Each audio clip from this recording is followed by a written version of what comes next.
Hey everyone, this is Ravi from Simplilearn. Welcome to this Facebook ads full course video for 2021. In this full course, we will be covering topics like what and how Facebook ads work, the various kinds of Facebook ads, how the Facebook algorithm works, Facebook Shop and live streaming, and how it compares with Instagram. We'll also tell you some tips and strategies of how to make the most of the platform. For this video, we have our experts Rob and Rahul taking us through all the topics. So without further ado, let's start by talking about Facebook ads. Before we begin, make sure to subscribe to our YouTube channel and hit that bell icon to never miss an update from Simplilearn. In a world where a lot of competing different products satisfy the same requirement, you have a lot of advertisers who want you to try their product. And then you have other advertisers who want you to try their product. Try my product. Try my product.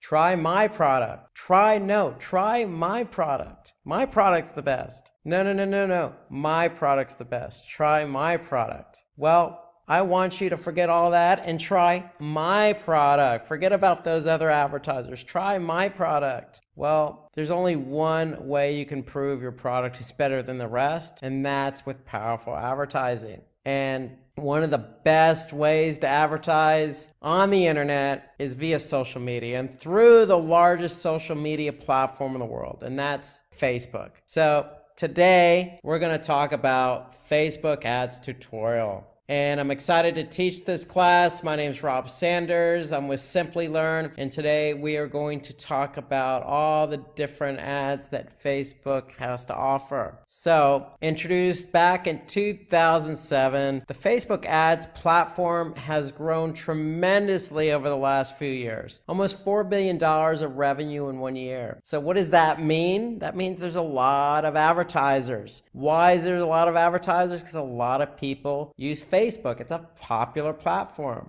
So not only is it popular, but it's popular with advertisers because if you're advertising on Facebook, you have the opportunity to share your product and your brand with users who you think are going to buy your product or associate with your brand. And on Facebook, you can do that a number of different ways, specifically in somebody's newsfeed. And specifically that person's newsfeed that again is potentially interested in your brand, your product. So there's a lot of ways to advertise and a lot of reasons why you want to advertise. So I just mentioned one of the reasons. Hey, it's an opportunity for you to reach out to people who are targeted, who are specific to your product and your brand. So not only that, but you combine that target audience with the amount of time that people spend on Facebook. Okay, people spend a lot of time on Facebook. In fact, not only do people spend a lot of time on Facebook, there's a lot of people on Facebook. In fact, 2.27 billion in the third quarter of 2018. And so when we say spend a lot of time, we mean going to that Facebook profile at least once a day. Okay, so a lot of eyeballs throughout the day checking their newsfeed on Facebook. Facebook also enables you, the advertiser, to find the perfect audience. And so that's the great combination. A lot of people on Facebook and targeted audience. So it's a platform that allows you to put your product in front of people based on specific interest, specific demographics, specific location. So you're really putting your product out in front of the right people at the right time. And so the other positive and pro about Facebook is it's lesser spend, greater reach. And what do we mean by that? Well, traditionally, Facebook is a little bit cheaper than other online advertising models. It is definitely a lot cheaper than your traditional advertising models. And Facebook has been known to have good return on investment because it's cost a little bit less than other advertising models and other advertising platforms. So that's the other benefit to being on Facebook. So if you're into building a brand, you want to be on Facebook. Why? Because it helps you increase your brand awareness. It's going to help you allow users to know what your brand is all about. Because remember, You're putting your brand in front of like-minded people, or people you think that are going to associate with your brand, that are going to associate with your product. So you put your brand out there, you incorporate your advertisement in somebody's newsfeed, it's going to add value. It's going to establish trust and credibility, especially if that person's friend is associated with that brand. So instant credibility if friends and family members of a person on Facebook are associated with your brand. So it has the opportunity to really lend a lot of credence to somebody who is on Facebook, active on Facebook, and is your targeted demographic. And the great thing about Facebook is it also has other features, other advertising features such as retargeting. So you could target people who've already expressed an interest in your service or product. But if they didn't go through the conversion process, meaning they didn't go all the way through and buy your product, you can certainly reach out to them again. Just like your traditional retargeting options on, say, Google or some other advertising platform, Facebook works the same way. We want to be able to reach out to people who aren't fully committed at the point in time, but we can reach out to them at another point in time. And so Facebook's advertising platform allows us to do that. So it's a great feature that we could take advantage of that we'll talk about more throughout this session. And then it helps increase revenue, sales, and leads. And that's primarily what most advertisers are after. More revenue, more sales, more leads. So Facebook allows us to educate our audience, again, a targeted audience, about a specific product we have to offer. So the more our audience knows about our product, especially if their friends and family members and colleagues are using the product, then the more likely they're going to purchase. So if you go back to the other feature, higher revenue, less spend, this is the primary reason. Because you have a chance to influence somebody who's very targeted, who's very active on the platform, and who may have like-minded people in their life associating with your brand and product. So it's a perfect combination for advertising. Perfect combination. And so today we're going to talk about all the different types of Facebook ads. And we're going to start out with the single image ad. And the single image ad are just single image advertisements that have an optional text on top and a link description that links to the website. So single image ads are probably the most popular. You can see them on probably your own Facebook feed if you look. So in fact, I'll just jump over to my Facebook feed right now. And if I go there, what do I see? I see a single image ad here, and it's from Shopify Partners. So become a Shopify partner and add e-commerce to your list of qualifications. So Shopify must be, a brand that is trying to woo my business. Okay, so they know that somebody that I'm associated with, or maybe I fit their demographic, so they're targeting my newsfeed with a single image ad. So that's what a single image ad looks like. It's simply just one single image with some description.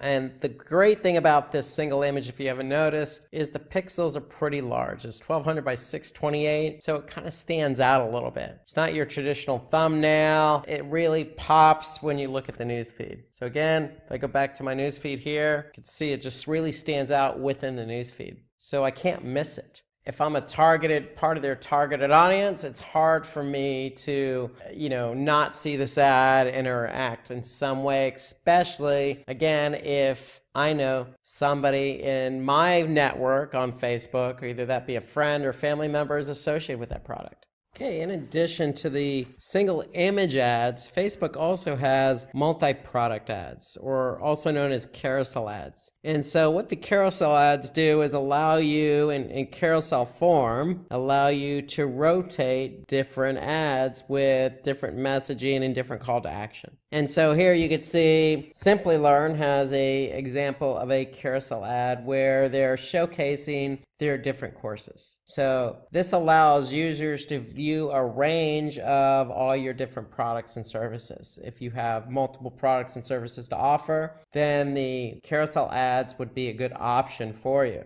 So in addition to the carousel ads and single image ads, it gets a little bit more sophisticated in terms of technology, where Facebook allows us to offer up video ads. And so video ads are interactive. It's a good way to really showcase your product, your brand, your service. And the great thing about the video ads is they can go from just a few seconds all the way up to 2 minutes, or excuse me, all the way up to 120 minutes. And so you can really, really put a lot of time and effort into the video ads to really put your brand out there. And so the one thing about video is it is interactive. Most people engage with video, and they tend to get about 10 to 30% more views than other forms of ads. So the video ads are really a popular way for you as an advertiser to put your brand or product out there. So you can put your brand and product out there in not just a few seconds, but really tell a nice complete story to get the engagement, to get the person to take the action you want them to do. So that's why video ads have become very popular, because they tend to get more engagement, more interaction than your traditional single image ad or say your carousel ad. So Facebook also allows us to advertise something called lead ads.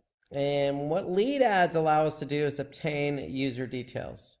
Okay, so we can acquire or get an email address or phone number from somebody who's interested in our product or service, and that person doesn't even have to leave Facebook. So if you look here in the example, here we have the ad, somebody clicks on sign up, and they get this form submission. And the great thing about the lead ad is that it can sync up with any CRM, or most of your popular CRMs. I should say, for example, Salesforce as an example of a CRM where somebody fills that out, the information goes directly to Salesforce. And so lead ads are really good if you're trying to generate, leads for your business. And the form itself, the interaction stays right in Facebook. And so that's the great thing about it. They don't really have to leave the platform. Another form of advertising on Facebook are slideshows. Okay, so unlike the carousel ads, which rotate, and the carousel ads, remember, rotate and showcase different products or services, these ads are interactive, but they're rotating different imagery. So it allows you to really put your best images out there with a really strong call to action, just like you see here with the Simplilearn example. Okay, so they're showcasing, their different classes, and then they have the Get Started Today call to action to really punctuate the slideshow ad. So what's interesting is you can really gauge a person's interest by throwing different products or images out there. You can really immerse a user's experience here by showing different images. And then the last type of ad on Facebook is called a collection ad. And so these ads combine basically your video, your slideshow, or your product images taken from your product catalog. Okay, so if you're an advertiser who wants to advertise several products at once, then this could be a great option for you, the collection ad. So here you could see the Simplilearn example. Here they're showing, not only, some good slideshows and imagery with some good messaging below that. So before we get into the steps for creating an ad on Facebook, let's talk about some of the important changes that have happened on Facebook recently in light of data sharing. So really what Facebook's done is they made an important change on how user data is being used for advertising. And so what Facebook's done is they removed something called a partner category, and that was an ad targeting program which the targeting option was based on data provided by a third-party partner. So if you're an advertiser and you had a third-party partner that provided some targeted options to you, that was known as a partner category, and in summary, Facebook has removed that program. And so now the only way you can gain user information is if they provide that voluntarily, like the lead ad, for example. Now, you have to get the data directly from the third party now. So you can't have that third party give you that targeting option anymore. You could certainly, again, capture the data yourself by relying on lead capture landing pages, as an example, or the lead ads. And you can certainly still outsource your advertising to lead gen agencies and media buying companies. Okay, but the partner category has more or less gone away. Okay, so now let's get into how to create a Facebook ad. So what are the steps? So the first thing you'll have to do is set up a campaign. So when you're setting up a campaign, you have to select what kind of spending you want to do for your advertisement and what you want to achieve. Okay, so you have to, in other words, identify the goal. Okay, so with Facebook, you have two opportunities at hand here. You can jump into an auction. Just like Google, what you're going to do is your ad's going to enter into an auction. And so this is where you can decide how you want to spend your money to achieve your goals by choosing an appropriate bid strategy for the auction. So in the auction, you're competing with other advertisers. Another option is you could do reach and frequency. And so with reach and frequency, you'll be able to advertise to your brand's audience with a fixed cost. So reach and frequency allows you as the advertiser to better predict the delivery, cost, and reach of your branding campaigns. So with auction, you have more choice, you have flexibility, you have scalability, but not a lot of predictability, okay? Because again, you're going into an auction, and your auction is going to be competing against other advertisers. So this option is available to all advertisers, and you can have pricing that you can change during the auction price process. So that's the unpredictability part, is the pricing. So pricing can fluctuate during the auction because you have different advertisers who are trying to achieve the most prominence for their ad.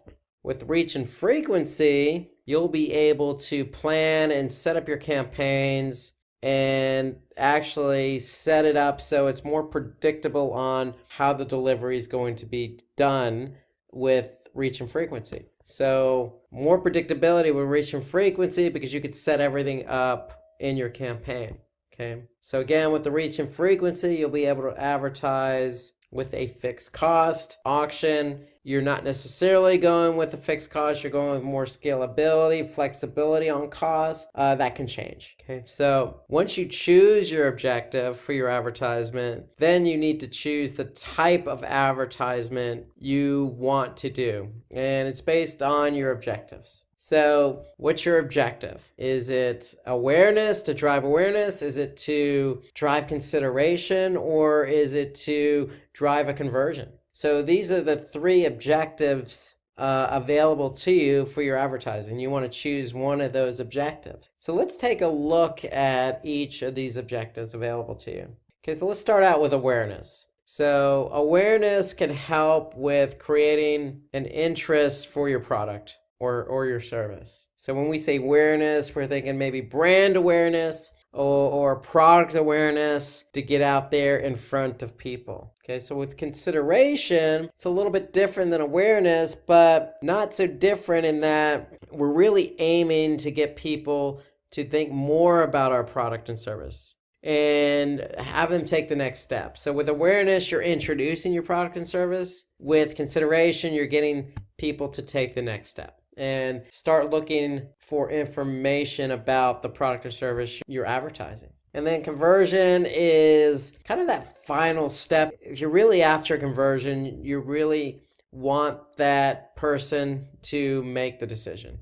Okay, so they're either going to buy or use your product or service. Okay, and so that's the conversion objective. So you have to choose one of these three objectives here. Is it going to be awareness? Is it going to be consideration? Or is it going to be conversion?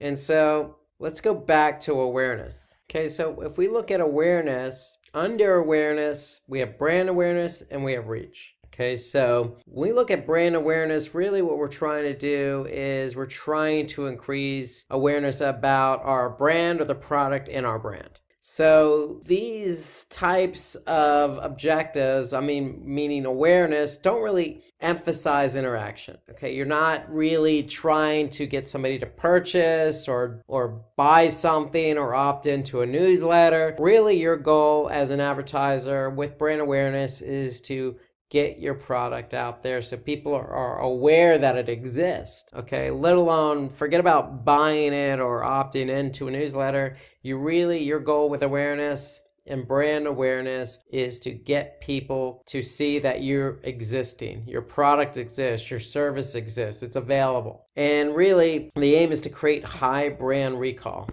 amongst users rather than focusing on generating revenue. So when we say, high brand recall, what we mean is, hey, if your brand is out there and you are really pushing it out there amongst a large targeted demographic audience, then the next time that audience sees your brand, they're going to be able to associate with it. Okay, it's not going to be foreign to them or the first time they ever seen it. You really want them to recall, hey, I know that brand. I've seen that brand before. Okay, that's kind of the reaction you want to get from a brand awareness. Hey, that's a cool looking logo. Or, man, that product looked interesting. Now I'm going to take the next step. So that's what brand awareness really needs to do. It needs to create that recall for your audience. Okay, so let's take a look now at reach. So with reach ensures that our advertisement is seen by the maximum number of people within our target audience and budget. So with reach, we're really trying to reach or get our ad out there to as many people as possible, given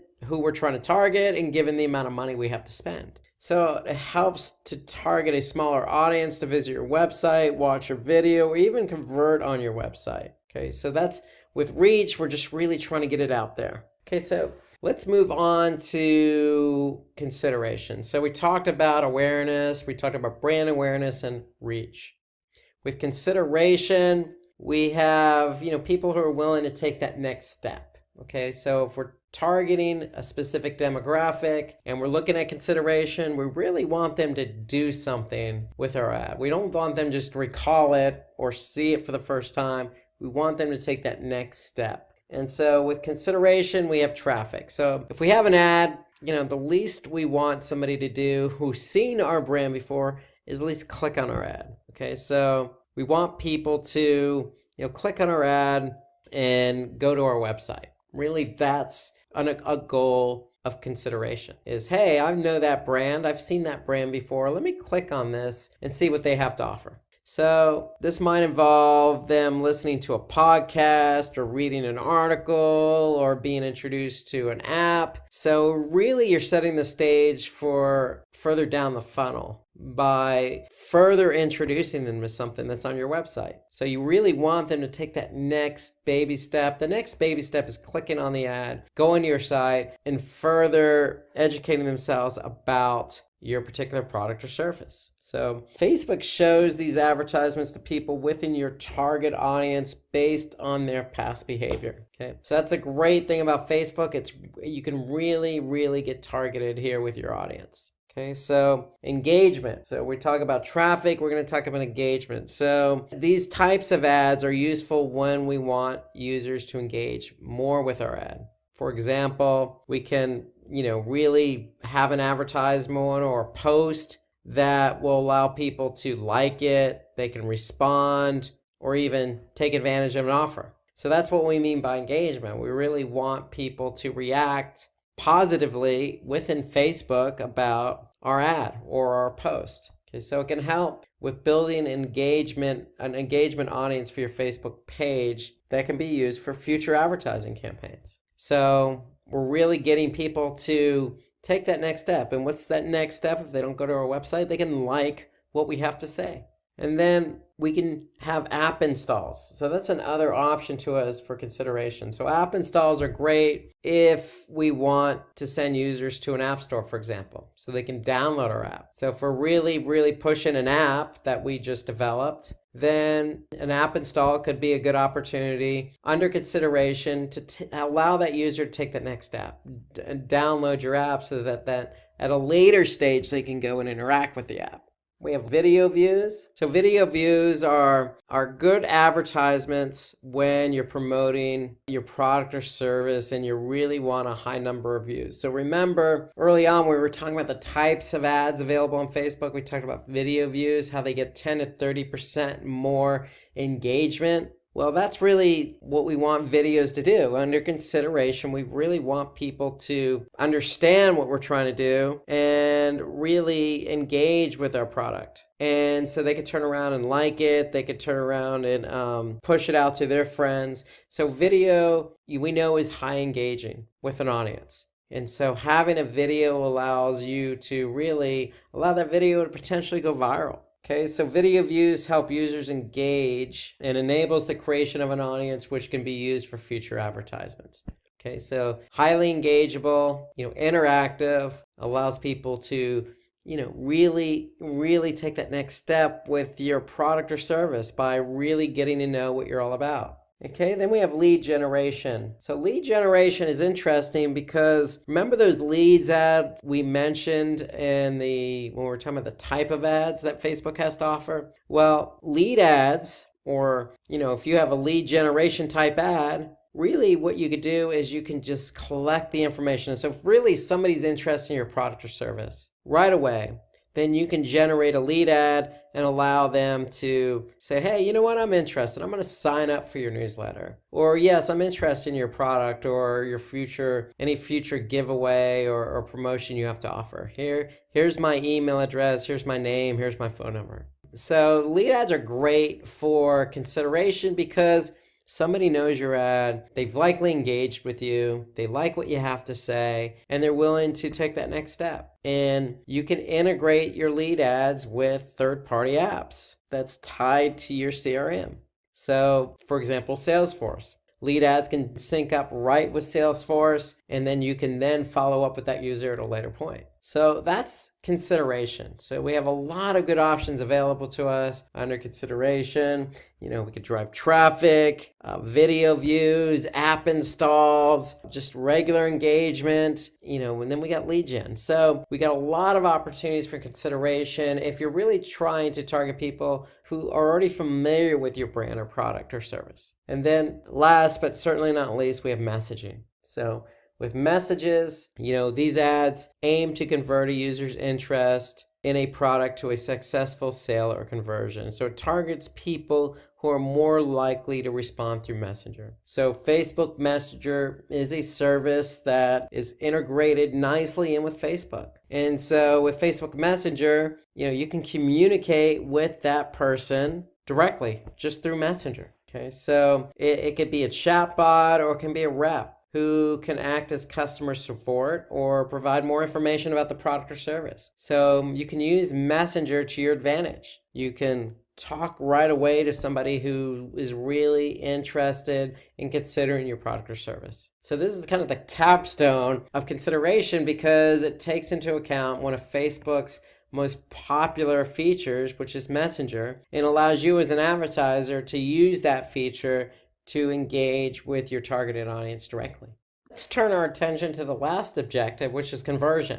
So under conversions, we have conversions, product catalog sales, and store visits. So for conversions, really, this is the end of the funnel. This is really the part of the funnel where we want people to take action. So ads related to the objective of conversions really aims to increase, whatever the goal is of your website. So if it means signups or registrations for your services or sales or downloads or any desired action on your website, then that's the conversion. Okay, so that's what we're aiming to achieve when we are tying our ads to conversions. Okay, so you have conversions, then you have pure product catalog sales. So for product catalog sales, these could be ads to help promote your e-commerce store or other products in your store portfolio, So think of Amazon, think about all the products they have on their website, they are probably likely going to choose, product catalog sales because it really will help really push traffic to the store and really get somebody to convert either for a particular product or get them to look at other product categories and buy something there. So really, product catalog sales are really great for future campaigns when you're really looking for sales. And then we have store visits. And so store visits really help direct traffic to your location, and really it helps deliver ads based on your user's current location. Okay, so if we really want to get somebody to the store, if you have a brick and mortar store, for example, then you can use store visits as your objective under conversions to really drive traffic to that location. So that's what store visits are. We really want people to, take that next step, get to your store and check out your store and purchase. So that's what store visits are under the conversions objective. So within each of these advertisement objectives, we can create split test, also known as A/B testing. And the reason why we call it A/B testing, because what you're doing is you're testing one variable from the other. So really you have two advertisements that really are the same, except the only difference is there's one thing that's altered from the other. So in this example, we have A with one promotion, and then we have B, which is the same audience, same everything, except a different promotion. So you're really changing one variable when you do a split test. And so that's available to Facebook, just like any other type of advertising. Let's say you do, search advertising on Google. Split testing is available. Let's say you do email marketing. Split testing is available with subject lines. Facebook's no different. It allows split testing, or allows you to use two versions of the same ad and able to change one of those parameters. So you can see really what ads performs best. That's the whole idea behind a split test. Okay, so if it's the original sale of 25% off, then hey, so be it. You know it works because you tested it against another variation. And then the great thing about testing, it never ends. So if 25% off works over, say, $2,000 off, then you try something else to see if that will increase sales. That's the whole idea behind testing, is you always want to see what works. Okay, so really what it comes down to is it could be a promotional offer, or it could be something as simple as changing the call to action. A different color on the call to action. It could be anything you want to test, as long as you're able to, figure out what works and then apply what works, so you can continue to improve your advertising. That's really the whole idea behind A/B testing. Okay, so it really is identifying an element you want to test. And then really once you identify that element, and you test it and you know what wins, then you can move on to other things to figure out what else works. So if you tested the promotion, then go on to the CTA. So you could test things like colors and call to actions and imaging and messaging and positioning. And you could play around with your target audience and test a segment of a target audience against another. So there's lots of things you could test when you A/B test. The most important thing to note, though, when you A/B test, is you always want to keep in mind what metric you want to measure the test up against. So some of the metrics you could use are click-through rate, which is CTR, cost per click, CPC. You can use conversion rate, also known as CR, or just clicks. The whole idea is when you do a test and you're testing a promotional offer, you're testing even the call to action, you need to measure that up against a metric. So that metric is what's going to determine the winner. And so it doesn't have to be overly complicated. It can be as simple as testing, one call to action against another and determining which one gets more clicks. And if one gets more clicks than the other, then hey, you have a winner.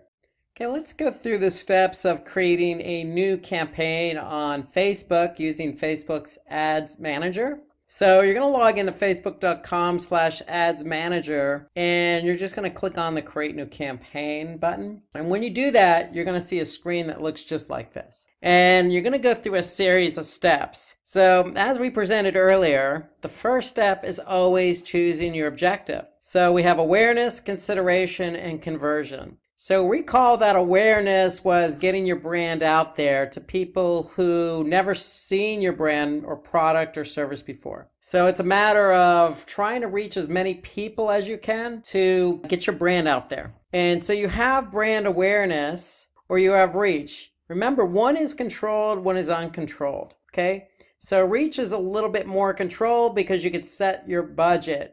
Okay, and you can control your budget a little bit better. So brand awareness is just getting it out there, having Facebook plop it in front of the ad in front of as many people as possible. With reach, you are trying to maximize how many people you show your ad to, but it is a little bit more controlled against the budget. Okay, either way, choosing awareness is going to set the objective of trying to maximize your exposure for your brand, your product, or your service. Okay, if somebody has already seen your brand, or somebody's already familiar with your product or your services, then you may want to choose the objective of consideration. And so these are people who, again, are already familiar, who you want to take that next step. Remember, Facebook is an environment where you're targeting a specific audience. So you're targeting people you know have likely seen your brand, product, or service. So you want them to take that next step. That's what you want them to do. Okay, so here, under consideration, we have traffic, engagement, app installs, video views, lead gen, or messages. All of these choices are getting somebody to do something for you. For example, app installs. You want them to install your app. Or engagement, you want them to like or share your post. Video views, watching your video or messaging.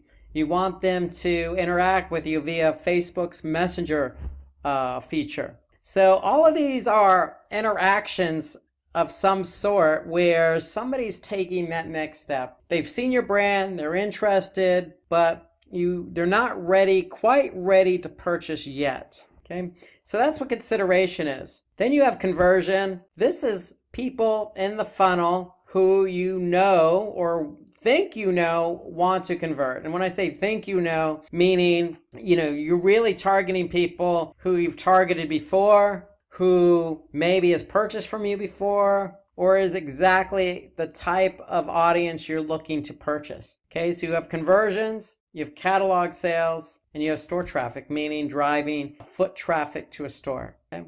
So these are people further down the funnel who you don't necessarily want to take a smaller action like just share your Facebook post or provide their email address and name. Okay, so you want them to purchase. So these are the 3 marketing objectives you're going to choose from. Okay, so we're just going to choose conversions for the sake of this example. And then when we go to choose conversions, remember, we can create a A/B split test. Okay, so that's a choice you should always choose because you always want to be testing something. Okay, in this case, we might want to test the ad. We might want to test, say, the call to action, because we're looking for conversions. So it could be as simple as having one ad with a buy more and the other ad that says, hey, check out our website. So you have that option to A/B split test, and then you have budget optimization, which basically allows you to set your budget evenly across your different ads. Okay. And so what Facebook's going to do is basically make sure that the best performing ad is going to be seen more often. So that's budget optimization. You're maximizing your budget towards an ad or ads that you want to be able to have more control over in terms of what's working and what's not working, versus not selecting this option. Your ads are just going to randomly show, and there's not going to be any necessary control over how much spend each ad gets. So that's the first step in creating your campaign. It's always choosing your objective with a few options built in. So the next step in the process is ad set. Okay, and as you can see here, before you even get to ad set, what Facebook is prompting us to do is look at basically how the A/B test is going to work. So here they're explaining how an A/B split test works. Okay, so basically what an A/B split test does is serve up 50-50, the original versus a variation of the original. Okay, so that's more or less how an A/B split test works. And so Facebook is doing us some good by showing us this messaging, okay, because that's what we chose. Now, notice we chose conversions as our objective, okay? So what we're going to be required to do is put a conversion pixel on our website so that Facebook can actually track conversions. And so what we want people to do is purchase. And so what we need to do then is add a Facebook pixel to our website so that Facebook can actually track how many people purchase from your campaign. So this is very important. And so if you're driving traffic to your website and you want them to convert, then you need to make sure all the tracking's in place. So the next step in setting up your ads is setting up an offer. So if you have an offer that you want to provide, go ahead and select on, because the default is set to off. Okay. What you could do is you can associate it with your particular company page on Facebook, and then you're going to create your offer. So I'm going to put my offer title. I'm going to put a little bit more details in there. I can put an end date when the offer expires and a specific time. So based on what you put, this is what people is going to see with the ad. And here you have the redemption section where you can have people redeem the offer online or online and in store. So if it's online, you need to provide Facebook with a URL where people can go and redeem that promotion, that offer. And then you have a chance, an opportunity to add a particular code. So you don't necessarily have to have a code with your offer. It could be a one-time code, or it can be a unique code, okay, or unique codes, okay? And then you have an advanced option here. And this advanced option is pretty important because if you're setting up an offer and you only want a specific number of people to see that offer, then and you don't want them to share that offer, then what you could do is hide the share option. So that way people won't be able to share the promotion with friends or family or whatnot. Now they could still copy and paste a link of the offer, but they won't be able to easily do it with the share option. And here you can put some terms and conditions. Okay. So that's the offer, okay? And it's pretty intuitive in the wizard. My recommendation is you should always put out an offer to get people to, again, your objective is to get people to convert. So an offer always helps incentivize conversions. Okay, here we have our variable because we're testing, we're split testing, okay? So here we're choosing what we want to split test. So if we choose creative, basically what we're doing is we're telling Facebook we want to test our creative, our ad. And so now what we're going to do is we're going to select the audience. And so we could choose a custom audience, a lookalike, or all. So here you can see we have a lookalike, and a lookalike basically what Facebook does is they're trying to find people who are very similar to your customers. Okay, so that's who you want to target. People who look like your customers on Facebook. Okay. So you could choose a lookalike audience, or you could choose a custom audience if you already have one. So we're going to create a new custom audience here. And basically what we want them to do is website traffic. And we're just going to call it website traffic. And basically it's going to be all website visitors. Okay, so we're going to create this audience here. So we've done that. And basically now what we're trying to do is we're trying to tell Facebook, okay, if our audience is all website visitors, where are those visitors going to come from? So we want to choose a location. So it could be everyone in a particular location, everyone who lives in a particular location, or recently in the location, or traveling in a location. Okay, so here you can see we have it set to United States, but we can always change that. So you can really pick and choose areas or cities and even exclude areas. You can even upload locations in bulk. So if you have a specific set of locations, you can upload that. After you choose your location, you're then going to choose your age. So here you have, if you look all the way down to 13 years of age, and then your range goes all the way up to 65 years of age. Then we have our gender. We can choose both men and women, or just men and just women. And then we can target a specific language. If we want to target Spanish people or people who speak Spanish, then we can choose Spanish. Notice we can add multiple languages. Okay, so if we want to do some specific targeting, for example, we can do interest or specific behavior. So if I click suggestions, then for example, Facebook's going to offer us up some suggestions. So if we want to target people who have an interest in foreign language, or charity and causes, or mindfulness, or it could be specific job titles. Okay, so we can get really detailed with our targeting. We also have connections. So who do we want to target? So are these people who like our page, who are friends of people who like our page? We can also exclude people who like our page. Okay, so remember, your advertising is tied to a Facebook page. However, you could still drive that traffic to your website. But what Facebook does is once you connect your ad or your campaign to a Facebook page, then they have an idea of the profile, then they have an idea of what type of community you have on Facebook.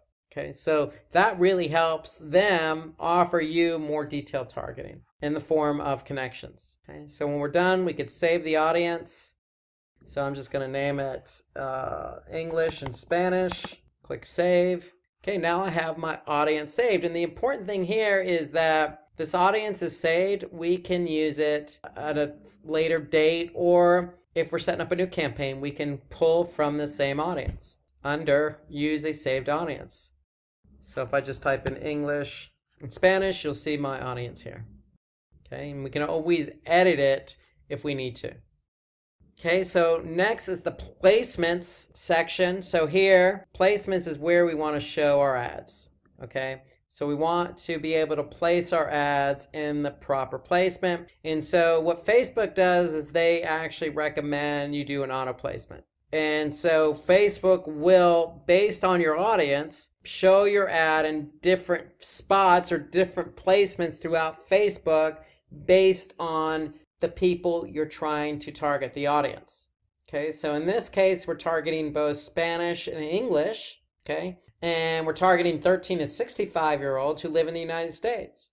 And so what Facebook's going to do then, because we have automatic placement set up, is they're going to be able to place our ads based on our target audience. So this is an option I always recommend you do, and Facebook recommends as well. If you're specific about where you want your ad to be placed, then you can just select Edit Placements. And notice when you select Edit Placements here, you have different options.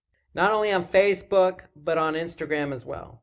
Okay? And Facebook's network, and in Facebook Messenger. So you have all these different options available to you if you really want your ad placed in a specific position. So here, if I just scroll over here, I can see what it looks like in a feed, in-stream video. I can scroll down to Instagram. That's what it looks like in a feed on Instagram. Okay, you have Instagram stories. If I want to go and advertise on Facebook Messenger, then I have some options here in Messenger inbox or sponsored messages. Okay, so you have a lot of options available under Edit Placements, meaning picking your placement specifically. But again, I recommend, as does Facebook, just go with the recommended placements for now. Unless you're really clear and you really understand how Facebook works and where these placements are actually going to be. But remember, if you choose Edit Placements and place it in a specific position, let's just say on Messenger inbox, remember your audience may not be there. So going with the automatic placements, is a way for Facebook to help you get your ad in front of the right audience.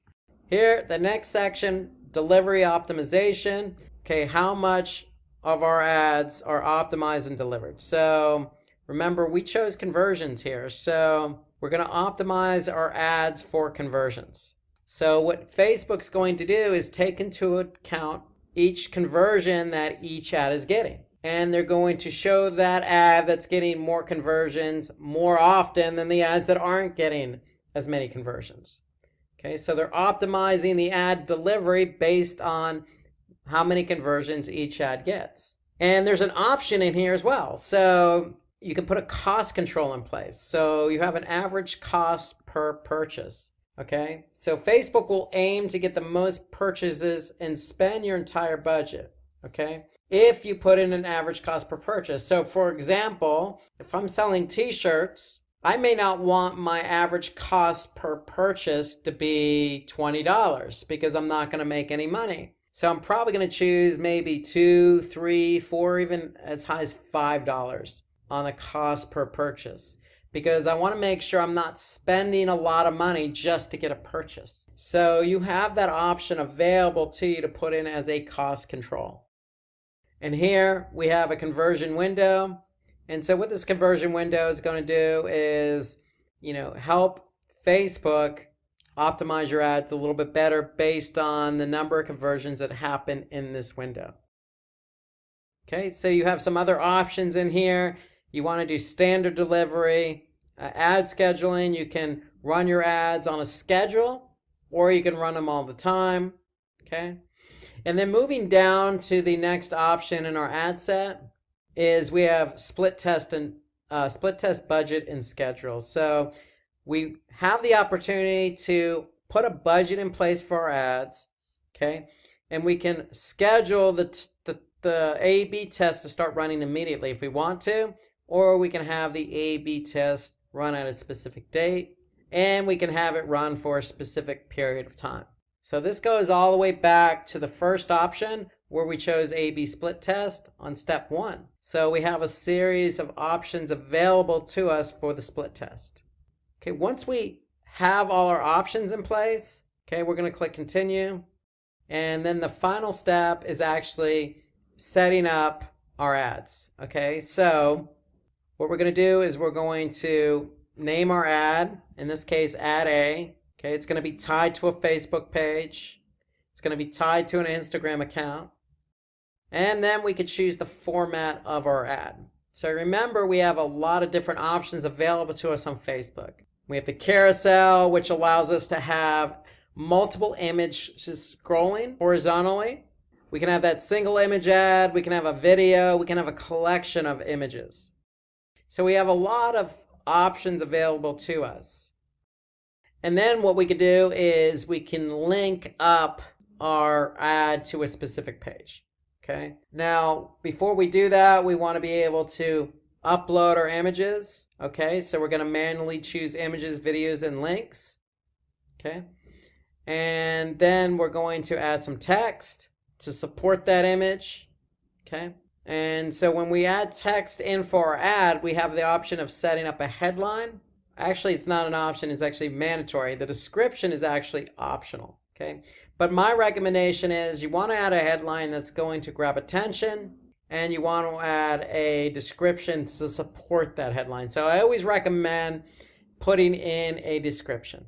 And then once you do that, you're going to add your destination URL, and then you're going to be able to preview your ad, okay? So if we have an image here, okay, we can just say, hey, come check out our new product. And so as I add this information, I'll be able to view it on the right side.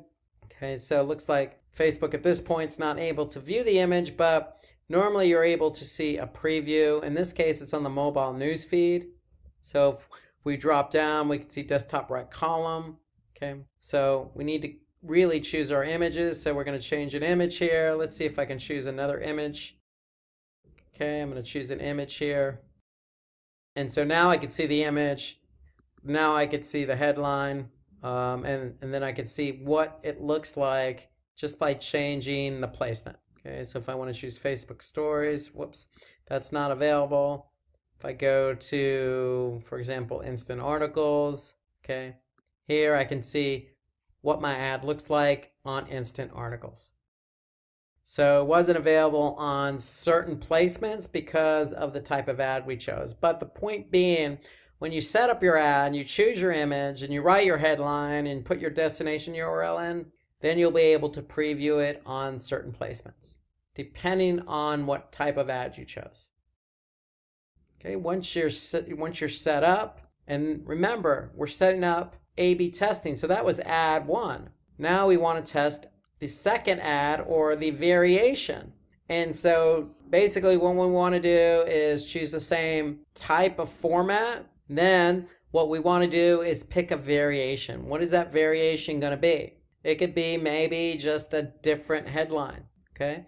Or it could be a different URL. You need to decide what it is you're going to test, okay? Once you decide what you test, you're going to add that to variation B. Once you add that to variation B, then you have both ads set up.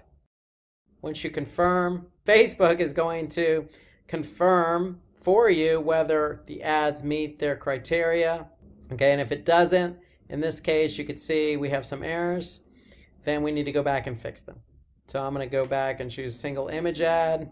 Okay, so now I could just choose my one image. So I can browse a library of images I already have. Now here's my single image ad. I'm going to add some text in there, a website URL, a headline, Remember, you want it to be catchy. Okay, you can change the call to action here. Okay, you can add multiple languages. So you have a lot of options depending on the type of format you choose. So remember, we chose A/B test. So we're going to set up both ads, ad A and ad B. Okay, and when we do that, again, we can have Facebook review it. Once they review it, they can confirm. You can see we still have some errors on ad A, so let's go ahead and fix that. I'm going to choose single image because that's what ad B is. I'm going to browse my library. Maybe I'll just test a different image. I'm going to click continue. And so basically keep everything the same. What I'll test is maybe the image. So you have to go into an A/B test knowing what it is you want to test ahead of time. Okay, once you do that, you're going to go ahead and continue to add B. And then once you do that, here, let's go ahead and fix this error here. The link field. So let's just go ahead and put a link in there. Continue to add B. Once I confirm, then I have 2 ads ready to go on specific placements, or excuse me, automatic placements in this option. That's the option we chose. And basically, the ads are set to optimization against conversions. We have a set budget, and we're going to be able to then, once our ads go live, is look at some reports to see how they're performing. So that's the steps in setting up a campaign on Facebook. You're choosing your objective, okay?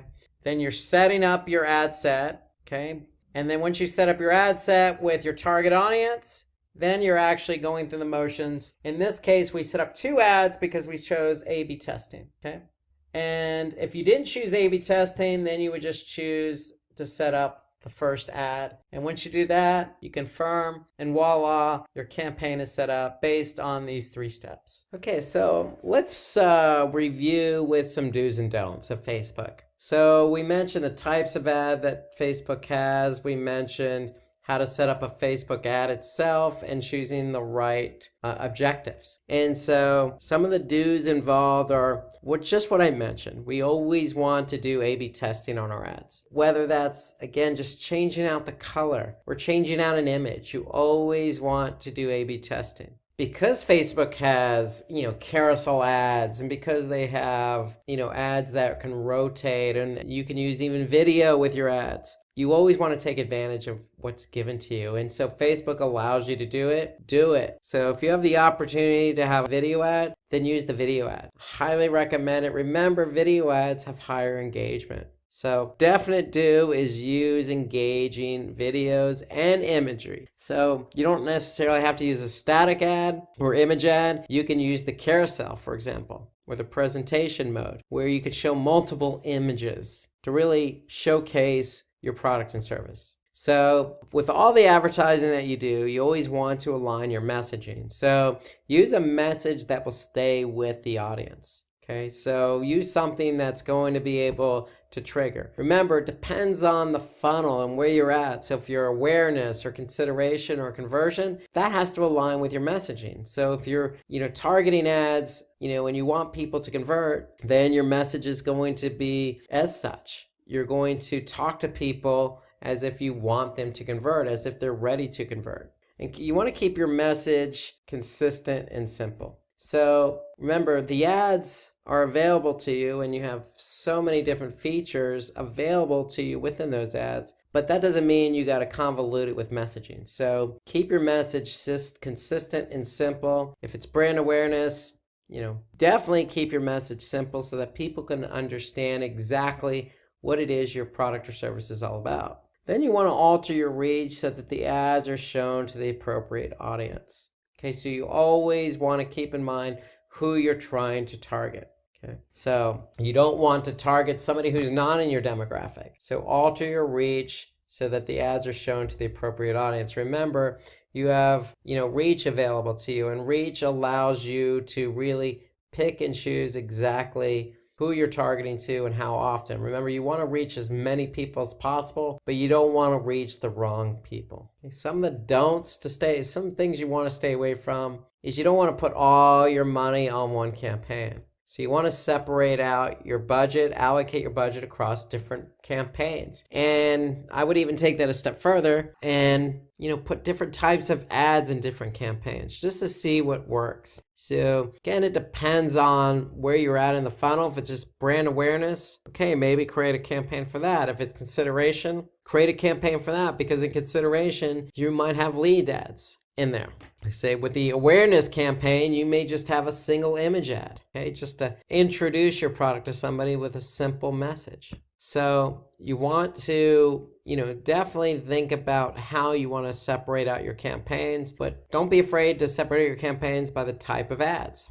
Don't put too much information in the ads. Remember, keep it consistent and keep it simple. That's the best thing I can say. And remember, a lot of these ads are image-based. So images tell 1,000 words. They tell 1,000 stories. A video will do the job if you have to say too much. So if you're saying too much, think about a video.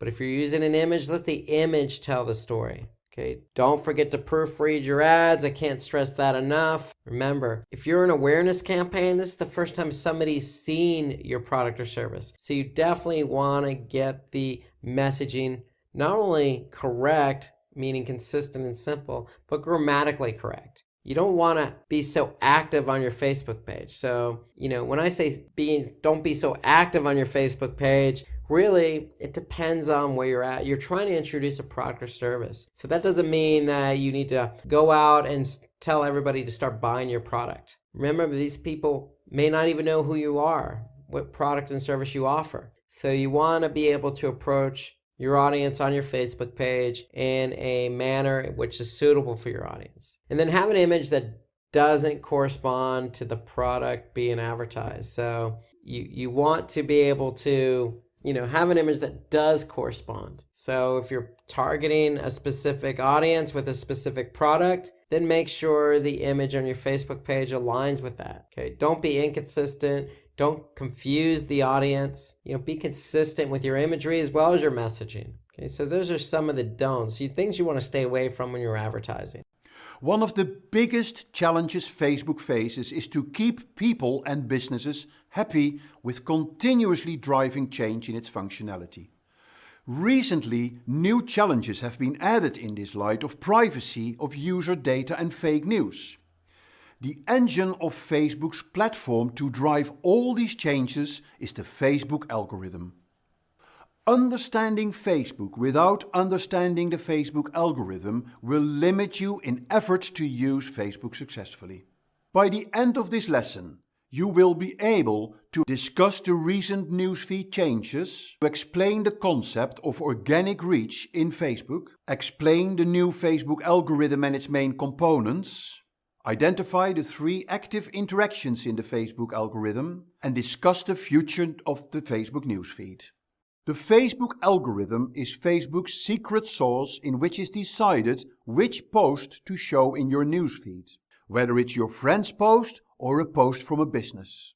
Facebook has recently announced a cleanup of the newsfeed, which particularly affects how businesses should use Facebook. It is now commonly understood by businesses that to use Facebook successfully, they have to pay to play. In this lesson, you will learn about these Facebook changes in the algorithm and what you can do to improve your organic reach. And we will close the lesson with looking at the future of the newsfeed. The Facebook newsfeed and organic reach. The Facebook newsfeed is the core of the Facebook platform. It was launched as far back as 2006 and it has seen many iterations since. Initially, the newsfeed was the place to see posts from your Facebook friends. It was the Facebook way to stay up to date. And the Facebook algorithm decides which posts show up in what order. On top of the feed you see the What's on Your Mind, in which you can do your own status updates, and it allows you to add photos, videos, tag people, check in, and so on. Facebook continuously adds new features that you can add to your updates.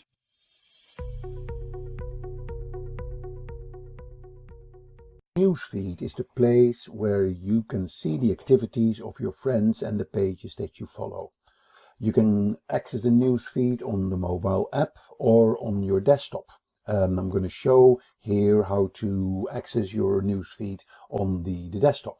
By clicking here on the home button, you get access to your newsfeed, and in the newsfeed you can see all the posts. On the top of the newsfeed you have your create post section. We'll come back to that later. And then immediately below that you can see the posts of the various companies that you follow or the people that are your friends. And obviously the Facebook algorithm, and that's what we're talking about in this module, will decide which posts it will show based on your activities of your friends, how engaging are their posts, and how many comments are they getting on their posts. And that is a whole sort of calculation that Facebook does to make sure it shows the most engaging post in your newsfeed. You can see how many likes they get, how many comments. So you see this is a very engaging post. And here you can like, comment, share the post yourself. If I click on the company name, for instance, here, then I would go to the company page. And then on the company page, I can see all the posts that company has done, and not necessarily all those posts have made it to your newsfeed. Companies can use Facebook by setting up a Facebook page and get people to like the page and become a fan. Posts done by the company would then show up in the newsfeed of their fans. In the early days of the Facebook pages, this was like the gold rush of the 18th century in America. Companies like Coca-Cola got tens of millions of fans and had a tremendous exposure on Facebook, and all for free. But when Facebook started to monetize their business through advertising, they needed to find a way to push businesses in using Facebook advertising. The way they did this was to slowly erode the organic reach in Facebook. Let's look at this organic reach in a bit more detail.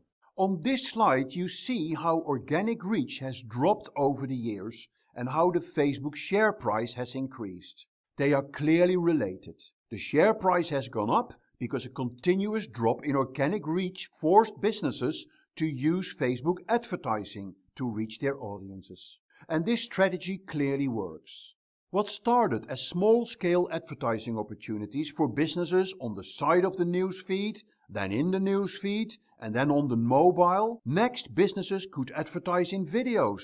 And with the acquisition of Instagram and the launch of the new Facebook Messenger, new advertising opportunities emerged for businesses.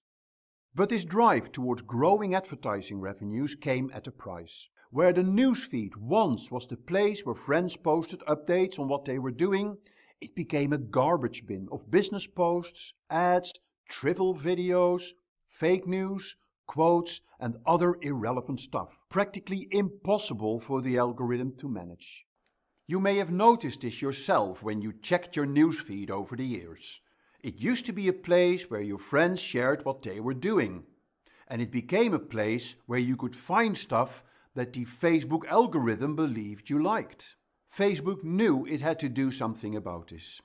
The growth in new users was slowing down. There was an increase in fake accounts, fake ads, and fake news. And on top of that, there were many issues on data privacy that got reinforced because of the introduction of the GDPR. So it was time for a change. The Facebook algorithm today. January 13th, 2018 goes into the Facebook history as a significant day. So much so that Facebook lost nearly $119 billion market value in one day. It was the day that Facebook announced to clean up the newsfeed. Zuckerberg said in a statement that they got feedback from their community that public content like posts from businesses, brands and media are crowding out the personal moments that lead people to connect with each other. Zuckerberg continues that it's easy to understand how we got there. Video and other public content have exploded on Facebook in the last few years.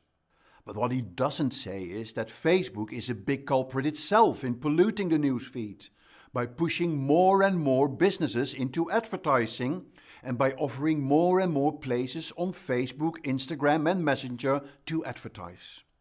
And all this pollution of the Facebook newsfeed is driving Facebook away from the most important thing it does, helping people to connect with each other.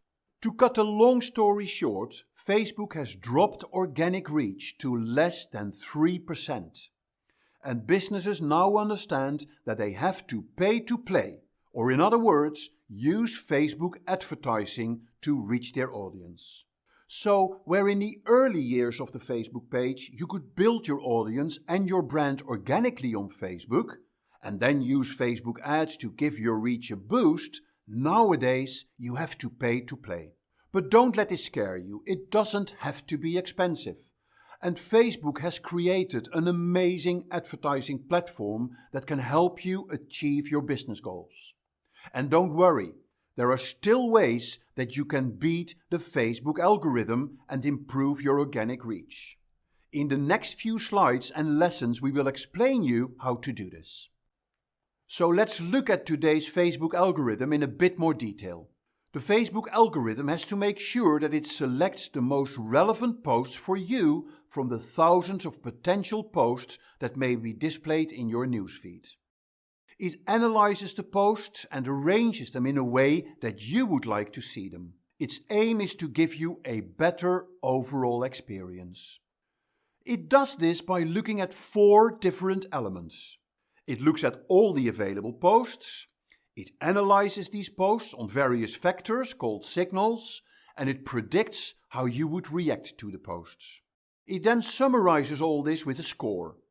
And the posts with the highest score will feature higher in your newsfeed. Let me explain the signals to you on the next slide. These are the signals Facebook looked at before the cleanup announcement. Time spent on the content, overall engagement, when it was posted, story type, how informative is the post. But with the cleanup, Facebook fine-tuned the algorithm. And here is what it's looking for now. The Facebook algorithm will now put extra focus on the engagement on a post and the usage of other Facebook tools like Facebook Live or Facebook Messenger. Which means business posts that do not drive engagement, like commenting and sharing, will not show up in the newsfeed. Posts with short videos, quotes, quizzes, polls and links to other websites are now being demoted. So what can you as a business do about this? That's not an easy question, and many businesses are still searching for the answer to this. But let me give you a few tips. Let's look at today's top ranking factors in Facebook. Top ranking factors in the Facebook algorithm. For the cleanup of the newsfeed, businesses use their posts to get people to click. We call this link bait, to watch a video or view an image by hovering over it. These were all passive actions. Nothing to do with engagement. In the new algorithm, Facebook now looks at 3 interactions: commenting, sharing, and reacting. Commenting is at the core of the updated Facebook algorithm. Posts that will lead to high volume of comments will show high in the newsfeed. These are the posts to generate conversations between people. Comment baiting is definitely a no-no in Facebook these days. Facebook will demote posts that use engagement bait like comment, vote, react or share. The algorithm will also reward posts that are being shared. Facebook likes posts that are shared within Messenger and also business posts that have engagement when shared by friends. But sharing alone is not enough. Facebook will favor those posts that are shared and lead to conversations between people. Facebook also likes it when you use reactions. Although not as powerful as comments and shares, but it remains a form of active engagement. Facebook will promote your business posts to more people when people use the reactions buttons on your posts. So here are the new tactics that will help you increase your organic reach of your business posts. Call for quality instead of quantity. Post once a day instead of 5 times a day. Understand and analyze your fans. Check when they are online and post accordingly. Think about your content. Create specifically for Facebook and use video and Facebook Live. Facebook Live is a key tool that will help you improve your organic reach. There is also a little secret in Facebook called See First when somebody likes your page. It is set at default when they like your page, which means all your business posts will go through the Facebook algorithm. But when you set it as See First, your post will guaranteed show up at the top of the newsfeed of your fan. Analyze your posts and see which posts have lots of engagement. Recycle these posts or boost them with advertising. Learn from other Facebook pages. Experiment with your content and certainly make sure that you will reply on every comment you are getting. Another way of driving your organic reach is to start using Facebook groups. Facebook has revamped the group functionality recently and are promoting groups to be used by businesses as well. And this brings us back to the basics of marketing. By implementing these new algorithm changes, Facebook now forces businesses to understand their customer, to understand their target audiences. To understand their challenges, their motivations, what they like to interact with, what they care about. Because only then will you be able to create content that sparks emotion. Because emotions will generate comments, likes and shares. The future of the Facebook newsfeed. So what will happen with the newsfeed when we look into the future? The newsfeed has been around for more than 10 years now and the concept has become a bit outdated. Obviously, it won't disappear straight away, but there are many new features emerging that will drive new types of engagement. If we look at stories, messaging, Facebook Live and community features like Marketplace, dating, these are areas where you don't need a newsfeed and where you naturally find more engagement. Instagram is a good example of this. It's a fact that today's Instagram users spend more time in looking at people's stories than spending time on the Instagram newsfeed. But for now, make sure you understand the newsfeed and you understand the Facebook algorithm, because that will put you in an excellent position to take advantage of everything that Facebook has to offer. Here are the highlights of this lesson. Recently, Facebook announced that it would update the Facebook algorithm to only show posts in the newsfeed to lead to genuine conversations between people. As a result, organic reach for business posts on Facebook has dropped to the lowest position ever. Most businesses now understand that to reach their audience on Facebook, they have to pay to play, which means using Facebook ads. Fortunately, there are still ways to beat the new Facebook algorithm. Using Facebook Live is one of them. With the increase in commerce on the internet, it is obvious that e-commerce is also moving into Facebook. In fact, for years, social commerce has been an important word in Mark Zuckerberg's vocabulary. Enabling people to open a shopfront in Facebook and then linking it to their existing online shop. But the next step is to let all this commerce take place in Facebook and of course on the mobile. On top of that, Facebook now features many different ad types that shops can use to promote their products, linking back to the online store. Now watch this space, we've only seen the tip of the iceberg. By the end of this lesson, you will be able to set up a Facebook shop, connect your Facebook shop with e-commerce sites like Shopify, create a Facebook catalog, use Facebook dynamic ads to promote specific products, and promote your Facebook shop. Facebook has many options for e-commerce. You can set up a shop on your Facebook page and tailor it to your own products. These products can be presented on your page and you can advertise for them as well. And you can also add a catalog to your shop, which gives you the opportunity to promote and target your product advertising more specifically. Setting up your Facebook shop. Facebook allows you to set up shop on your Facebook page.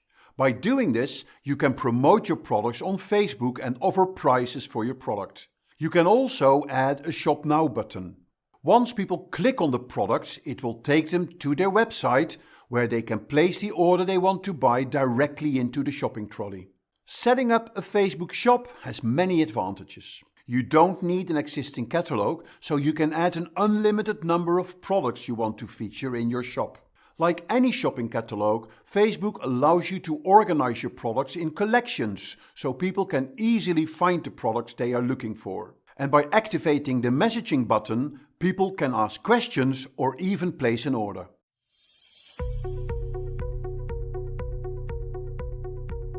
To create your Facebook shop, you have to add a shop tab here on the left side menu.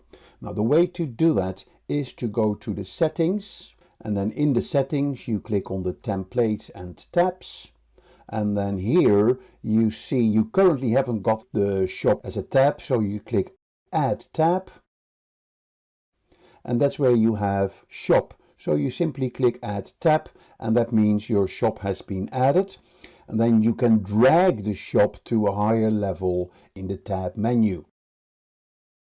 And then you can go to the settings of the shop, where you can switch it on and off, and where you can also copy the URL of the shop. But the main settings of the shop are also within the tab when you are on your page.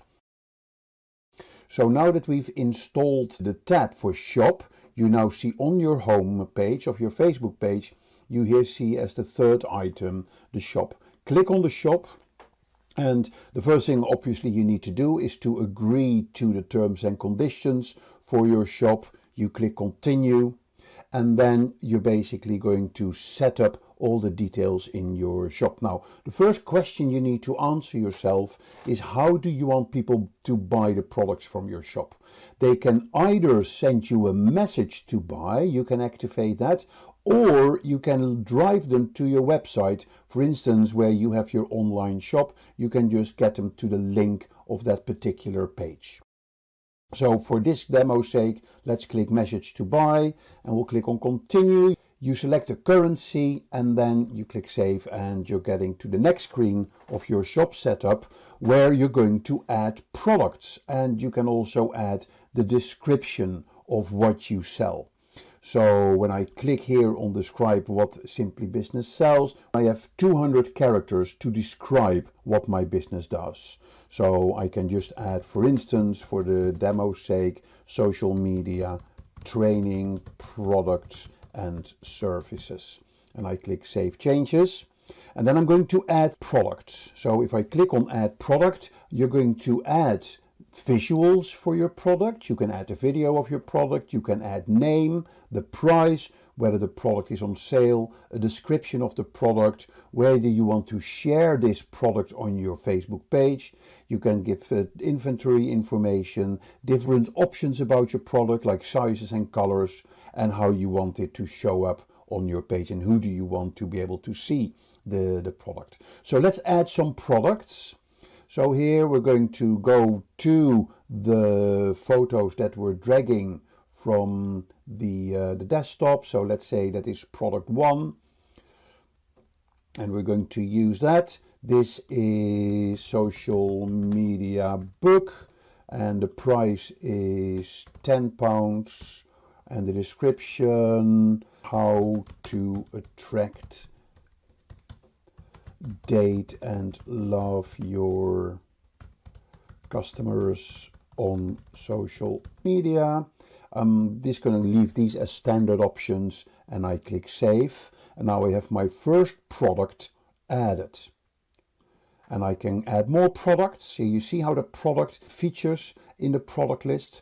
I can add my next product and add a photo, select the files. Here I'm going to product number 2, and this is social media training, and we'll say that is £50. Description, introduction to social media, keeping those settings standard. That's product 2. And then I'm going to add product 3. Product 3 is, let's say, a LinkedIn training. And I'm going to say, again, LinkedIn training. The price is £50. I'm clicking save. And then the fourth product that I will be adding is product 4, and that would be the Facebook training.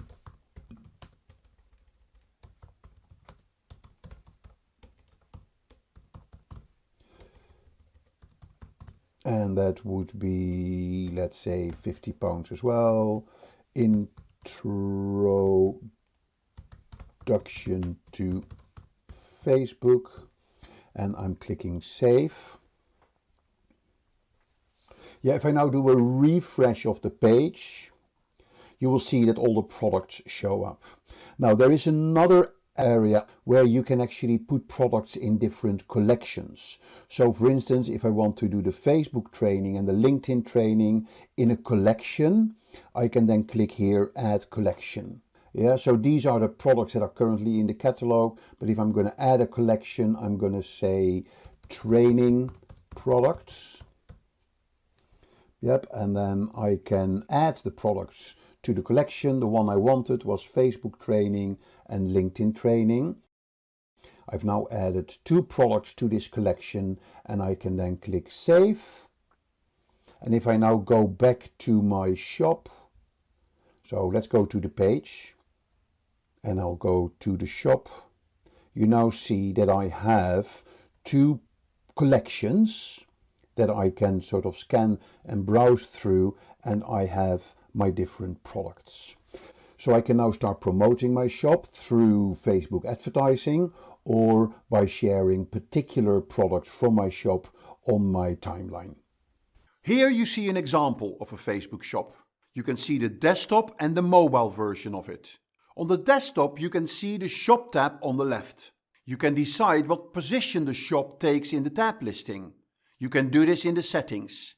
And you can see the products by category, and also you see the Shop Now button and the send message.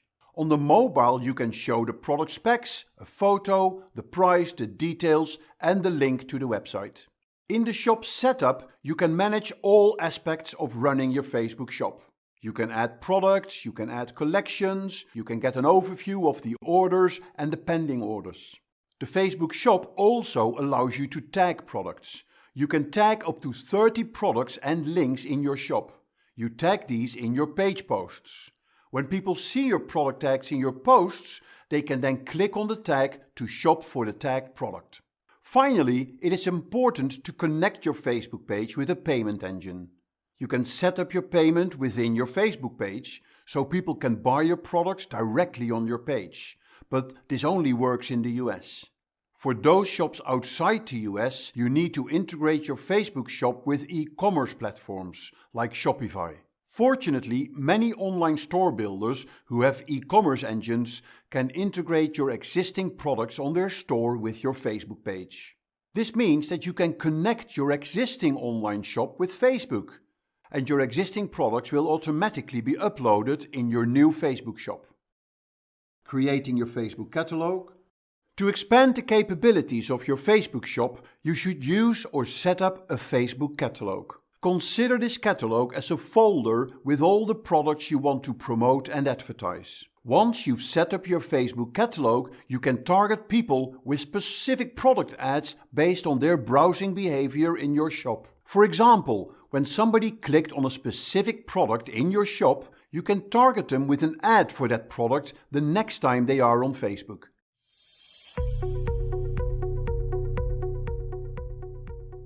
Now that your shop is ready, you can target people who visit your shop or your online shop on your website through setting up a Facebook catalog. Now, in order to set up a Facebook catalog, you have to be in the Ads Manager. And when you click here on the Ads Manager, you go down under Assets, and that's where you see catalogs. Because we've created a catalog when we set up our shop, it will automatically show up here in your list of catalogs. And when you click on the catalog, you get to the screen where you can select different type of ads that you want to run for the particular products. You can see what products do we have in our catalog, what product sets do we have in our catalog, and what are the data sources for the catalog that we're using.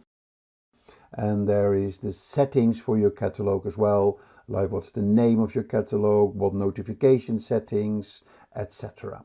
So back to the diagnostics area of your catalog. This is where you are going to decide what type of ad you're going to use for your catalog. So you can have generic ads or you can have dynamic ads. Generic ads is basically where you can feature an ad for a specific product in your catalog.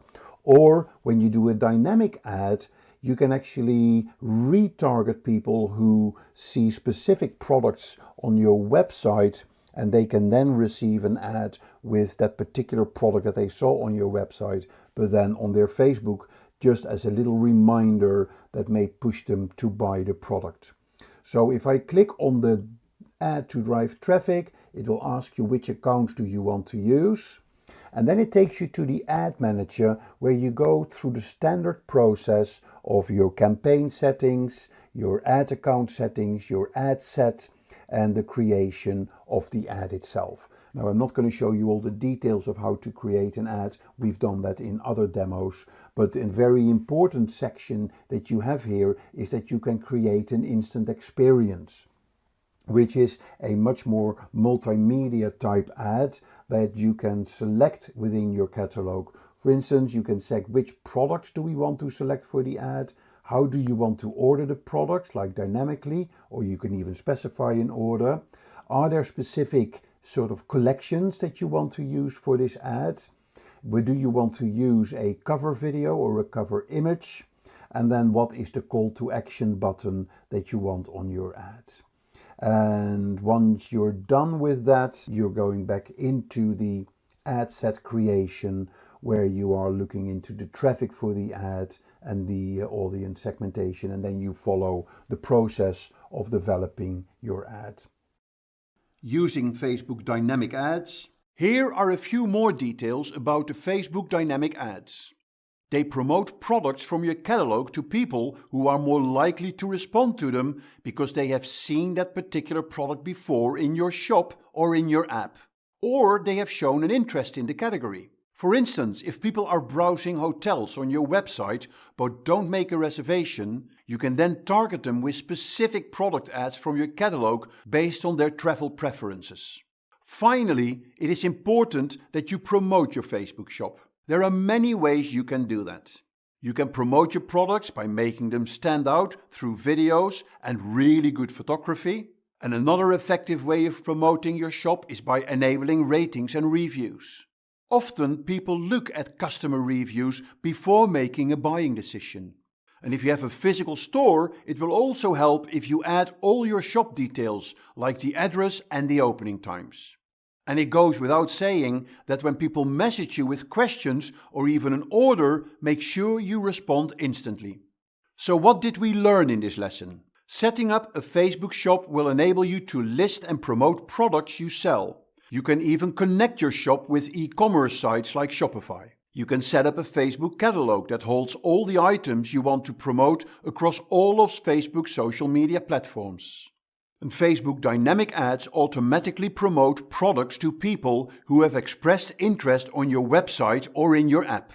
3 simple elements for promoting your shop: respond quickly to messages from customers, encourage people to leave reviews, and add the address of your physical store. Facebook Live, setup and how to use for business.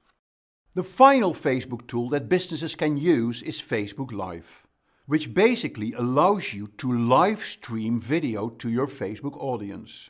Live streaming started on Twitter a few years ago through Periscope. It soon moved to YouTube and Facebook and is now a really exciting communication tool to connect instantly with your audience. Live streaming has caught the media world by surprise. I can now be at a live concert and stream it live to my Facebook friends. Where do media rights fit into this? The industry is still trying to come up with answers. Fact is that Facebook Live allows you to start your own live TV program and broadcast it instantly to a global Facebook audience. And on top of this, Facebook loves you to use Facebook Live and will reward you for using it by giving your Facebook Live post a higher organic reach. Facebook Live has lots of opportunities for businesses. It gives natural engagement by people liking and commenting during the live broadcast. And Facebook gives you lots of opportunities to promote the live event before and after the live broadcast. At the end of the broadcast, Facebook will ask you if you want to save the broadcast and post it on your feed. Often, this leads to lots of additional views and engagements. On this site, you can see where in the world Facebook live broadcasts are happening right now. You also see a lot of live activity in Southeast Asia. So let's look at some of the features. Facebook Live covers 3 aspects of communication. First, it allows you to have live conversations with your followers. And Facebook Live turns these conversations in very engaging experiences with likes and emoticons flowing over the screen as they come in. And comments showing up as well. Second, you can turn your live broadcast into a visual story like you want to tell it. You can add filters, colors, texts, overlays, etc.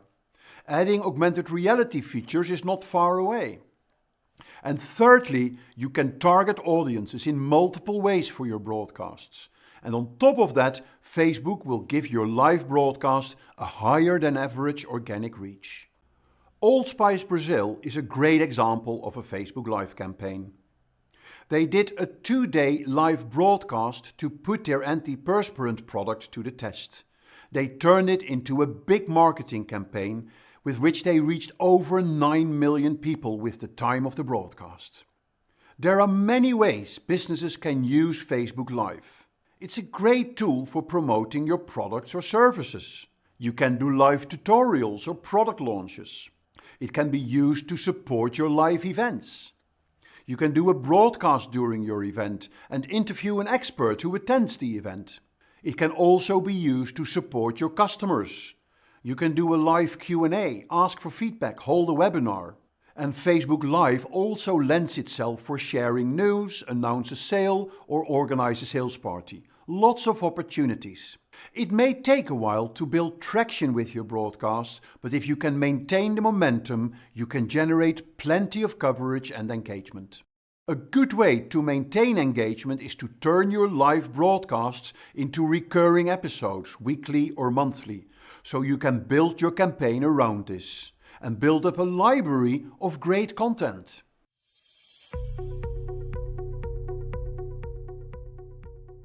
It is very easy to start your Facebook Live video. When you are on your company page, what you do, you click on the Publish button on your mobile, and then in the different options you see, one of them is Live Video. You click on your live video, you immediately see what you want on the screen. You can have different background settings if you want to, different filters. You can select where you want to post. And you can then basically click Start the Live button. When you start a live button, you're live, you can still add different effects, you can invite people, you can chat, and basically we are now live. If I now would go to my other phone, and let me just quickly do that, I will go to Facebook and I will go to the Facebook page. So of Simplilearn, and I can see that Facebook, let me go here. Yeah, so I go to the Simplilearn business page, and I can then see that the video is live on the page from Simplilearn. And here I can then engage with the page. You can now also see here in the screen that I have one viewer, and that is me in this case. Here you can also see that I can like, and this is, I think, a really cool feature of the Facebook Live, which shows you the engagement that is happening during the broadcast. It can be a thumbs up, it can be a heart, it can be a smiley face. And I've seen companies do polls with give me a smiley face if you like the product, give me a sad face if you're not happy with the product. And then you can count the number of likes that come in that way. You can also see who is watching, and that's in this case is Mark Ampman. I can then also put in a comment to this post, and I can just say hi, and post it, and that comment that will show up on the feed as well. So a very engaging, very interactive process to run your Facebook Live broadcasts. So when I click finish, then what Facebook will do is will save the video, and it will then give you the option to save it on your newsfeed, on your timeline. You can upload it in high definition. So when you save it on your timeline, then when you can share it straight away, or you can save it on your disk.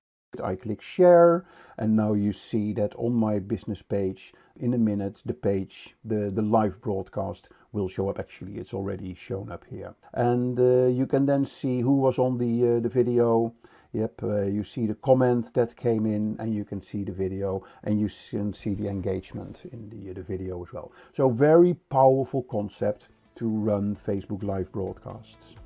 Greetings everyone, this is Rob Sanders, and today I'm going to present Facebook advertising tips and strategies. So thank you for joining. Today we're going to cover a number of tips to help you gain a better advantage on advertising on Facebook. So let's get right to it with tip number 1. And with tip number 1, not all advertisements need to sell something. So remember, you have different objectives on Facebook. You can advertise an event, you can promote a customer story, you can send traffic to your website, or you can get them to download an app. So it all goes back to your objective. So if we go to Facebook and I want to create an ad, remember, my first option is to create an objective. So you have awareness, you have consideration, and you have conversion. So depending on what you want somebody to do, that's the objective you're going to choose. So just keep that in mind when you're setting up your campaign on Facebook. You need to align your objective with what you want people to do. So tip number 2, we want to use Facebook Messenger for advertising. So Facebook Messenger is a feature that can be used with advertising on Facebook. And it's a good tool, it's a good practice because it allows you to, as the advertiser, to commute with individuals directly. So it's a feature that you should take advantage of because it allows you to quickly engage with your target audience. So that's the beauty of leveraging Facebook Messenger with your advertising. The communication tool is available and for you to engage with your target audience. So it's great for not only interacting, but taking care of any other objections that they have as an audience or prospective client. So you can answer any concerns they have right away. So it's a lot more personal and interactive than other forms of advertising because you're directly communicating with your audience. Tip 3, use video advertisements. I can't stress this enough. Video is very engaging. In fact, it's not only engaging, but it's very easy to use. So if we go to Facebook, really, Facebook is telling us for video, all we need to do is have basically a phone handy and an app and just to be able to upload it. So with Facebook video, you can really drive awareness and you can really drive sales. I mean, you can really make some really splashy videos on Facebook. All you need is a mobile camera. So with Facebook videos, it's really very easy to create. You just got to be creative. That's really the key to videos. You know they're going to be engaging to the end user. Say something, do something that's going to really grab their attention and get them to do what you want them to do. So these are just some of the examples you can see on Facebook, and you can see how creative advertisers are getting. You know, clear call to action, great video or great imagery, good promotional use. So there's a lot you can do with video and really make it interactive. So I can't stress video enough as an option for Facebook. It really is one of the better features with Facebook advertising and really very limited use of resources. All you need is that web camera, an app, and the ability to upload that video. That's really it for video advertisements. So keep in mind, and the reason why I'm harping on those video ads is they tend to outperform your traditional Facebook image ads and other formats like the carousel or the presentation mode. So there's other types of formats on Facebook. Video tends to give it that extra edge because it's very interactive. And in the form of interactivity comes engagement. So in this example, people are going to react, they're going to comment, they're going to share the video. And that's what you want as an advertiser. You want to grab as much reach as possible towards your target audience. And so video will help you do that. It will help you not only engage with the person, but allow that video to be shared and expand your reach towards your target audience. So remember, video can range from a few seconds all the way up to 120 minutes. So you're really going to get more views regardless of how long the video is, because it's just going to be so interactive. So just keep that in mind. It doesn't have to be full on 120 minutes. It could be, anywhere from 1 to 5 minutes. To me, that's probably a good range, but just know that you have that leadway if you wanted to. So remember, video ads always perform better than single image ads or other type of image ad formats on Facebook. And they also perform better when they have subtitle support. So just keep that in mind as well, because you may have, individuals watching the video from,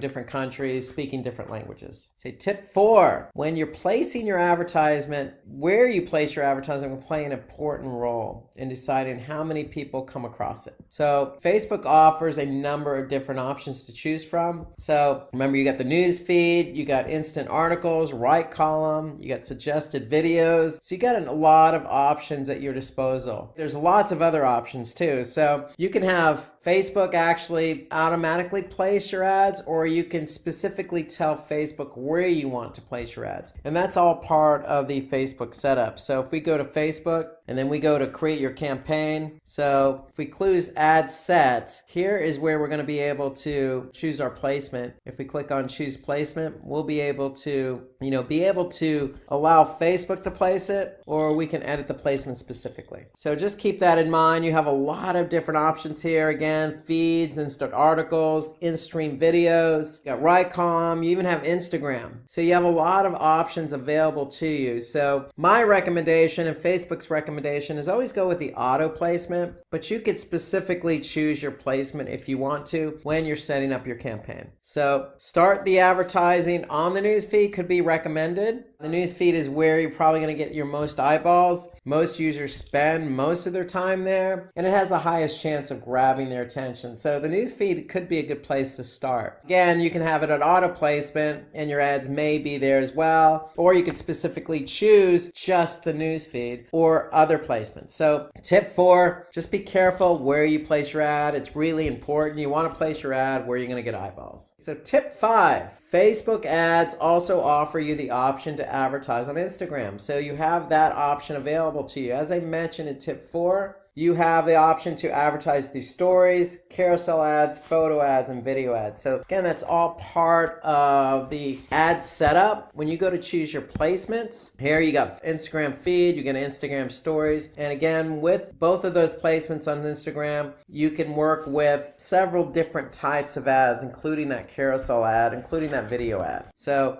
just keep that in mind, that Instagram is an option for you. Take advantage of it. There's a lot more eyeballs on Instagram these days, and it plays off nicely with what you're trying to do with Facebook. So go ahead and give it a try. Okay, so let's take a quick break from the first few tips we went over, and let's take a look at an ad. So it's an ad break time. So let's take a look at this ad. This is by New Scientist. And so what makes this ad so great? Well, there's been a lot of shakeup in the world today about fake news. What is fake news? So New Scientist is actually playing off of that. They're mentioning, hey, fake news, not in our world. So they're actually playing off of that term fake news. And so that's an attention grabber. So I think that's what makes this look so good. But this is a single image ad. And you can see here, they're promoting this ad with a promotion. So try 12 weeks for just 36 euros. Okay, so they have a promotion in there. So, and you notice the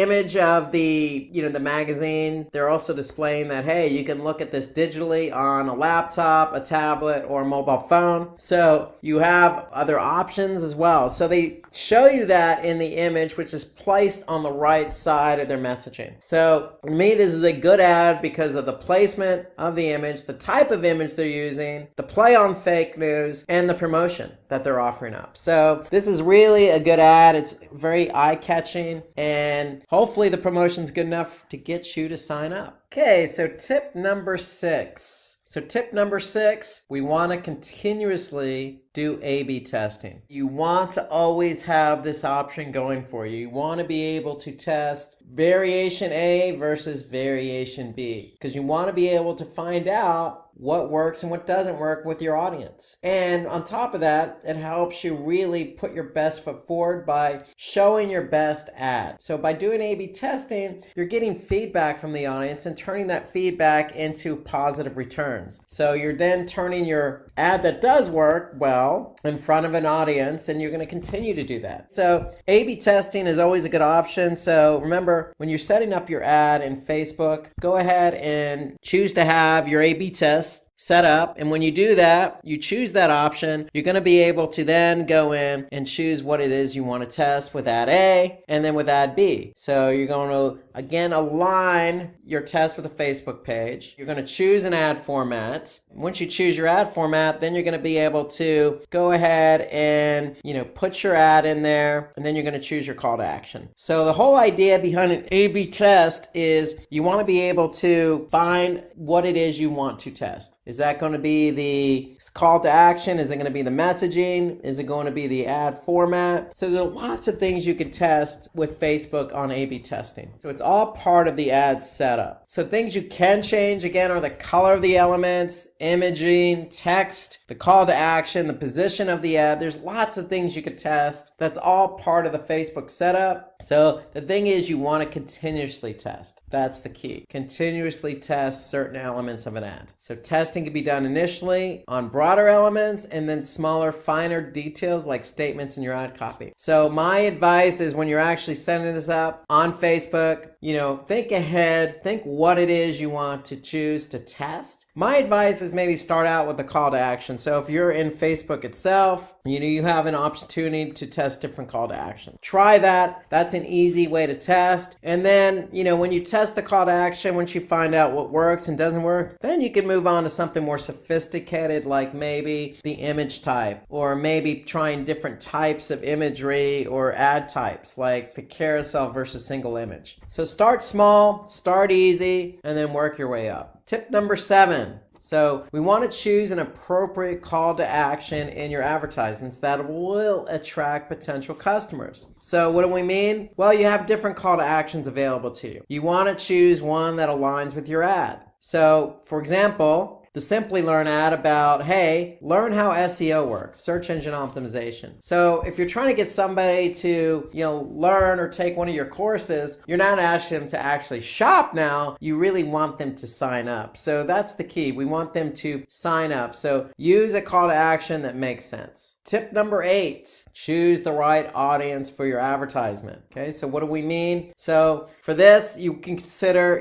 website visits, interests. It all depends on your objective. Okay, what is it you want people to do? If it's, customers in the buying process, then that's our objectives to get conversions. Then we want to move somebody over to a product page and get them to purchase. If it's focusing on just website visits, then maybe it's the objective of consideration. Maybe you just want to get people to your website to learn more about your product. So that's the whole idea behind, choosing the right, objective, because you want to align the objective with your ad. Okay, so tip number 9. Create lookalike audiences. And I like lookalike audience because what Facebook does is they create an audience that's similar to the audience you already advertising to or customer base you already have. So in other words, Facebook already has an idea of who your audience is. You can also, provide them with additional information like an email list to give them a better sense of who your audience is. And then what Facebook does is they take that information and they'll put your ad in front of an audience that looks just like the audience you already have. That's why they call it a lookalike audience. So it's a great feature by Facebook. It really allows you to reach a target audience, an audience that's very similar to the audience you currently have. And one example, provide Facebook with an email list. With that email list, they're going to be able to map that email list and be able to identify an audience that you could target.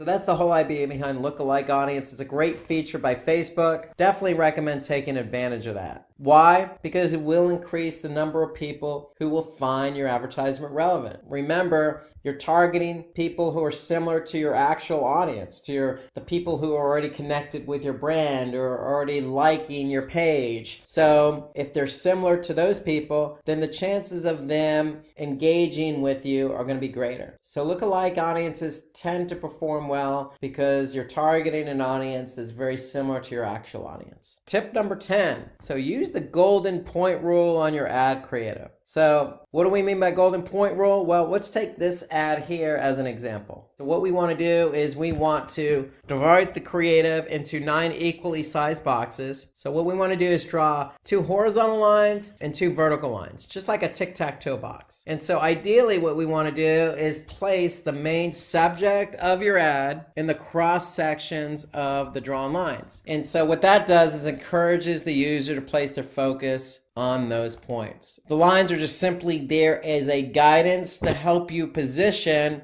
your messaging. So that's the golden point rule, really, is we want to be able to position our messaging accordingly. So time for another ad break. So let's take a look at another ad here on Facebook. And this one's by Blue Apron. And so of all the tips we've talked about, this particular ad takes into account a lot of them, okay? So this is, again, they're using multiple images in this ad here. So again, what they're doing, promotion, they're offering up a $30 off promotion here. And what they're asking you to do is sign up to get that $30 off. So you could see the call to action. We already mentioned that on one of our tips. The call to action matches the ad, so they're asking you to sign up. They're using really good imagery here, and they're supporting that with some good copy and text. So this is what makes this ad so good. I mean, who doesn't like good looking food or tasty food and healthy food? Okay, so they're definitely taking advantage of the imagery with a promotion and with a good call to action. And so remember, we want to A/B test. So Blue Apron is likely testing this ad. So what they could do with this is test different imagery, or they could test a different promotion. So there's a lot they can do here on the A/B testing side. So for me,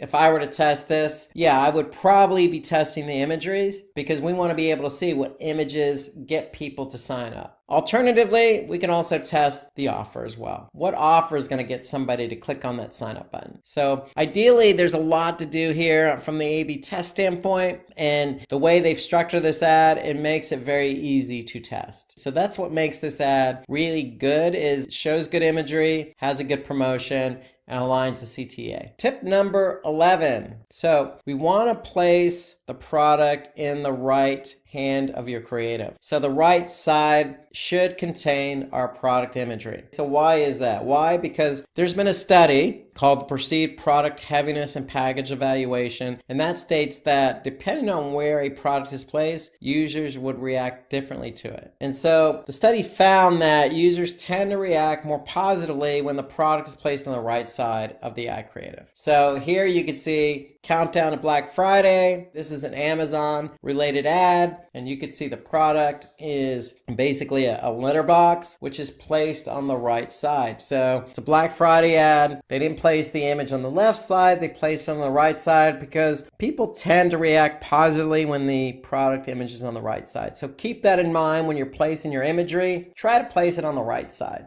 Tip number 12, don't use images that have more than 20% text. Okay, so you want to use images that are clean. Remember that Blue Apron image we looked at? That was a very clean image of food. No text overlaying the image. So we want to try and stay away from images that have text on the overlay. Okay, so there's no limit to how much text you can add to your creative, but Facebook and myself recommend, hey, the lesser text you have, the more likely it is for your ad to have its desired impact, meaning somebody's going to click on that ad. Okay, so keep that in mind. Let the image do the talking for you. You don't necessarily need to overwhelm the image with words or messages. Tip number 13. So we want to use an ad creative that's attention grabbing and is relevant for your business. So again, going back to that Blue Apron ad, hey, who doesn't like good looking food, good looking healthy food, green food? Well, Switching gears, we're looking at a Nike ad. Who doesn't like a good looking shoe here? This is a good running shoe, and Nike is definitely taking advantage of the opportunity to place the shoe against a nice looking background. So here, the image on the left, you got a nice mauve looking color, the shoe on the right on a nice red background to kind of really play into the color of the shoe. And so that's attention grabbing. So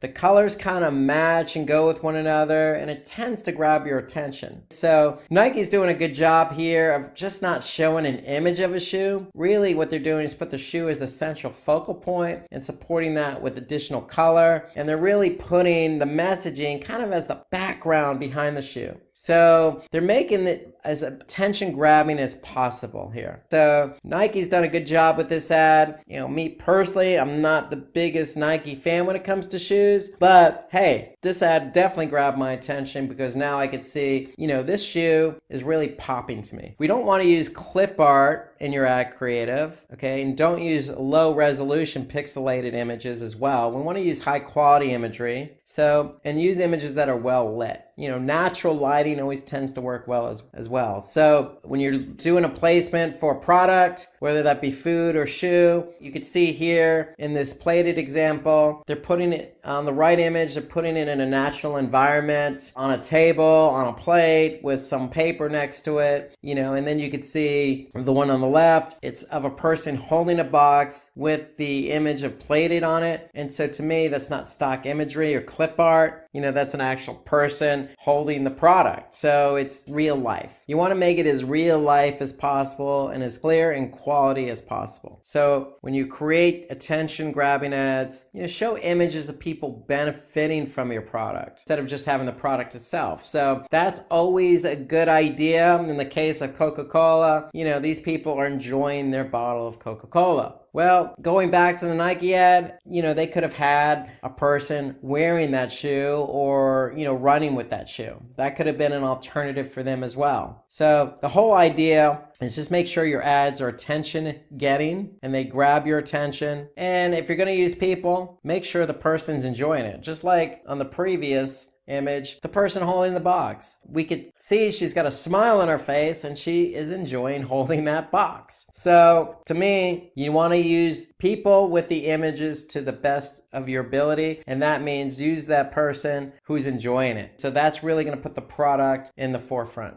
Okay, tip 14, don't hesitate to experiment with your advertisement's creative or its copy. Okay, so what do we mean by that? Really, we want to be refreshing our text. We want to be refreshing our images, okay? So if you're going to place an ad on Facebook, don't let that be the only ad. Okay, if you're using a single image ad, feel free to change out that single image from time to time, especially if a lot of people have seen that ad. So if you're using reach as your objective and you're trying to reach as many people as possible, just keep in mind that if that ad is reaching the same people over and over again, it's going to get stale, and you want to be able to update that ad. So feel free to change out the imagery. Changing out the text is just as easy, okay? So feel free to play around with the text. Even if you're not doing A/B testing, you can always change out the text just to see, hey, if changing out the text actually gets you better engagement or meets your goals. Tip 15, plan your campaigns for the holiday season, okay? So can't state this enough, towards October, November, December, there tends to be a lot of holidays, across multiple religions. Okay, so it's really the time of year where people are in full ad mode and audiences are in full watch mode. So advertisers are really pushing ads that time of year, especially Christmas, and people are accepting of that because they're used to it. So you want to be able to plan accordingly. So if you're doing your ads, you can easily engage with your audience if you're aligning your ad with that time of year. So during Christmas, most people are in the mood for shopping. So it's a time of year where you can really take advantage of increasing your sales, increasing your conversions. So you want to plan accordingly. And so if you're planning, months in advance, you don't have to do a full year. But, for me, if I'm thinking I'm going to do a lot of advertising during the holiday season, I'm probably going to go out maybe once summer ends, probably August, beginning of September. Beginning of September, seasons change a little. I might start thinking about the holiday season. And when you can plan appropriately, you can come out with really good ads. You can think about what you want to say. And so in this case, Target, this particular ad is really promoting Black Friday. So Black Friday is the day after Thanksgiving in the United States. And so here, they're letting you know Black Friday's here and there's deals to be had. So planning in advance gives you an opportunity to really, really tweak your messaging and come up with some good creative ideas. So let's take another break and let's look at another good looking ad. This example, we're going to look at Dell. Okay, so Dell, I've seen their ads all over Facebook. They do a lot of different advertising types between videos, carousels.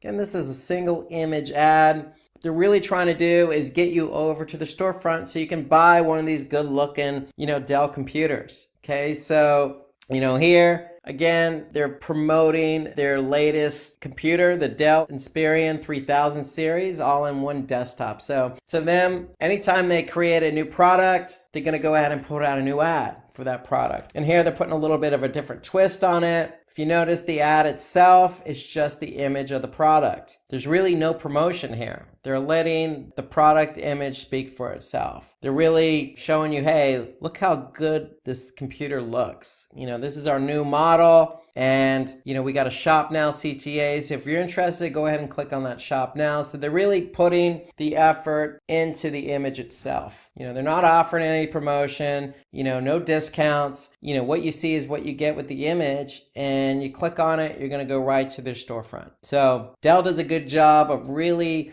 cranking out their new products whenever they go to market. So tip 16, shorten the amount of time between retargeting your audience. So target people who have visited your website within the span of a month or 2 weeks. So retargeting is reaching out to people who you've already engaged with. So if somebody's seen your ad or somebody's went to your website, somebody's even purchased from you before, you have the opportunity to reach back out to that person. So how often you reach out to that person or how long between their initial engagement and when you retarget them really does depend on what it is you're selling. So if you're selling a pair of shoes, if you're Nike, then chances are somebody's looking for a pair of shoes. It's not going to be a long purchase window, meaning they're not going to wait 2-3 months. So if I'm Nike and somebody's seen my ad, I'm probably going to target that person in a short period of time for retargeting. So it really depends on your product. But you don't want to wait too long between the time they've initially engaged and the time you retarget. So it really depends on your product. Again, if you're selling merchandise, retail, it's probably going to be a smaller time frame. If you're Dell computers, that's a bigger purchase. Somebody's going to take their time. So, you want to target people, for their Dell computer, probably,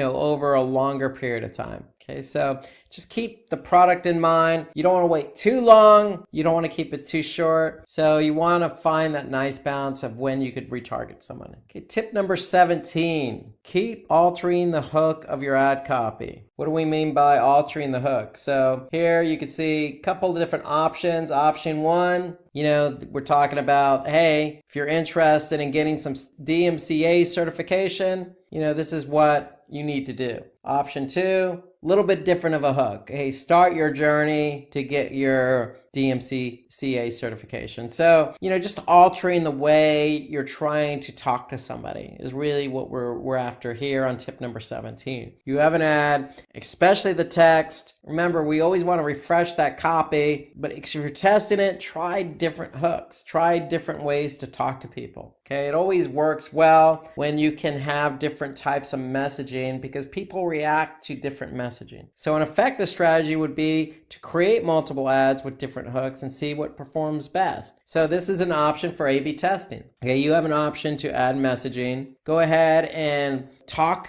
one way in one option, and then, tweak that messaging, tweak that hook a bit in option B, and see what resonates with people. So that's a good option for A/B testing, is always, look at the way you're going to try and, get somebody to convert. Tip number 18, okay, respond to lead ad responses as soon as possible. So remember, one of your ad formats is a lead ad, okay? So if you have a lead ad, basically what you're asking somebody to do is add their name, their phone number, and their email. If you get that information, don't sit on it, react to it. Just like the messaging, the Facebook Messenger, how it's almost instantaneous. Think of the lead ads the same way, okay? You have somebody who's engaging with your ad by providing information. You don't want to sit on it. You want to respond as soon as possible. In fact, when you do engage with that person, let them know you're available on Facebook Messenger, so they can actually then reach out to you via Facebook Messenger just to expedite the communication. But when you get that valuable information from the customer, respond as soon as possible. It's good customer service, because the longer you take to respond, the less likely the customer will want to continue interacting with you. So there's no real good rule of thumb here, except for do it as soon as possible. Okay, tip number 19, add scarcity to your advertisements. So what do we mean by that? Well, in this example, we could see the top 100 registrations get free access. So by putting this into your ad copy, we're hoping your prospects are more inclined to buy your product due to that fear that they're not going to be one of the first 100 registrations. Okay, so it allows you to really put some sense of urgency in the ad to get somebody to react. So that's what we mean by, scarcity. Okay, so by doing so, it could affect the long-term credibility. We don't want to come across as fear-mongering by any means, but hey, if your promotion is the first 100 registrations get free access, then why not? Go ahead and put it in there. Some other examples could be, only 3 days left to register, or first 50 get 50% off, or, hurry now, there's only 2 days left. So there's other language you can put. So play around with the language. But if you only have certain slots available or a certain amount of days left, there's nothing wrong with putting that in the ad copy to get people to react. And so that's the whole idea behind, the scarcity, is you want to be able to let people know, hey, there's a limited edition going on here. If you're interested, go ahead and take advantage. Tip number 20, keep track of your ad relevance scores. So your ads do get scored. So the score ranges from 1 to 10. Okay, so what that score does is it's an indicator to signify the quality and engagement levels. So, if your score is between 1 and 6, then the ad isn't reaching the relevant audience and your audience isn't reacting to it. However, if your relevance score is between 7 and 10, then your ads are reaching the appropriate audience and you're getting a lot of interaction. So keep an eye on that. The lower the number, that means, hey, our ad's not getting to the right audience. And if it's not getting to the right audience, our audience isn't going to react to it. So it all starts with making sure you're reaching your audience with your ad. When your ad is reaching your audience and you're doing A/B testing, your audience is going to react to one of those two ads. So that's always going to help your relevance score. So keep an eye on that relevance score. Okay, so let's take another break here and let's take a look at an ad here by Blue Bottle Coffee. Okay, so I'm a big coffee drinker myself. I frequent Blue Bottle in San Francisco a lot. And so here, this is a nice image, a nice close-up image of coffee, and I really like this. Notice there's really no call to action here. Okay, so they're putting their website URL, the domain, bluebottlecoffee.com. They're saying, hey, we source great coffees, we roast them to perfection, and get them to you fresh. So I can vouch for that. Really putting their brand out there. Okay, so this is more of a brand awareness type ad. That's their objective. Their objective is, if you're going to drink coffee at some other location or with some other brand, hey, take a look at ours. We got good coffee too. We roast them pretty good. good, and we make sure that you get them fresh. That's what they're trying to do. They're trying to introduce their brand to you. So this is a good example of a brand awareness ad, single image ad. They're definitely making use of the ad, the image itself, with a nice close-up shot of that roasted coffee. So that's what makes this ad so special. Brand awareness. The image is telling us, hey, this coffee looks pretty good. It looks nice and roasted. It looks pretty fresh. And maybe I'll give Blue Bottle Coffee a try. So that's why they're putting their domain there. Okay, so it's a good brand awareness ad, and the hope is to convert some people over to their brand. Okay, so tip number 21, include emojis in your ad copy. Okay, so emojis we know are popular. You use them in text. You use them on social media. There's hundreds of emojis nowadays that you could pick and choose from. They are really specific. And so here you can see in the case of Simplilearn, hey, if you're taking a digital marketing course with Simplilearn, it doesn't hurt to have some emojis support that message. So you always got the thumbs up, it's a good emoji. The image of the graduation, that's a good emoji. So, you always want to align, really fun, relevant emojis with your messaging. It kind of just helps it stick out a bit, and people resonate with emojis. And so it doesn't hurt to add those emojis in your ad copy. And especially if your competition is not using emojis, you want every advantage you can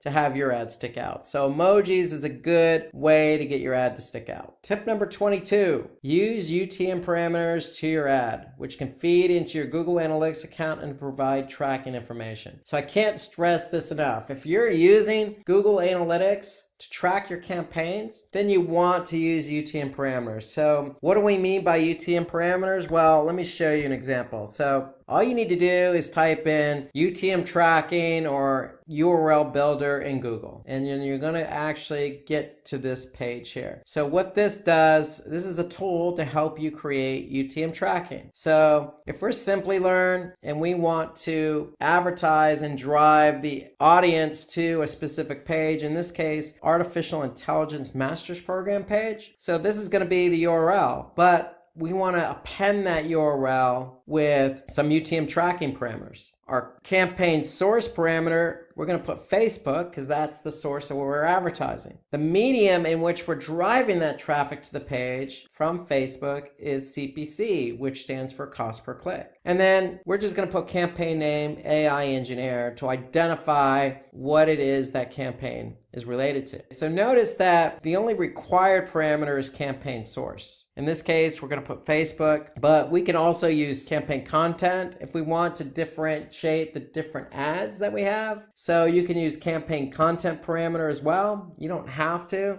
The only required parameter is campaign source. My recommendation, go all lowercase, okay? And then when you're done, you have a URL that you can use in your advertising. So when somebody actually goes to that URL, notice the URL includes the UTM tracking, and then analytics is going to be able to pick up that campaign from where? Facebook. The medium is going to be CPC, and the campaign in this case is going to be AI engineer. And that's what you're going to look for in Google Analytics. So it helps you track your ads more closely. Because if you don't use UTM tracking, for example, on Facebook, then analytics might interpret that traffic coming from that ad as, organic social. So we want to be able to identify specifically the campaign you're running by putting in different variables for those parameters. So that's what UTM tracking is. You want to use it for all your Facebook advertising. Okay. So it really helps you, in analytics, identify how your campaign's performing. Not only is it driving traffic, but is the campaign converting for you? So if you're trying to get somebody to sign up for a class, then analytics is going to help us measure those conversions. But with UTM tracking, we can bridge the gap between how many people Facebook delivered or drove to our site from the ad and how many of those people actually converted. So UTM parameters help bridge that gap. Tip 23, use exclusion marketing to improve your Facebook return on investment by not including people who have already taken the action desired by you. Okay, so this is a very key feature here. So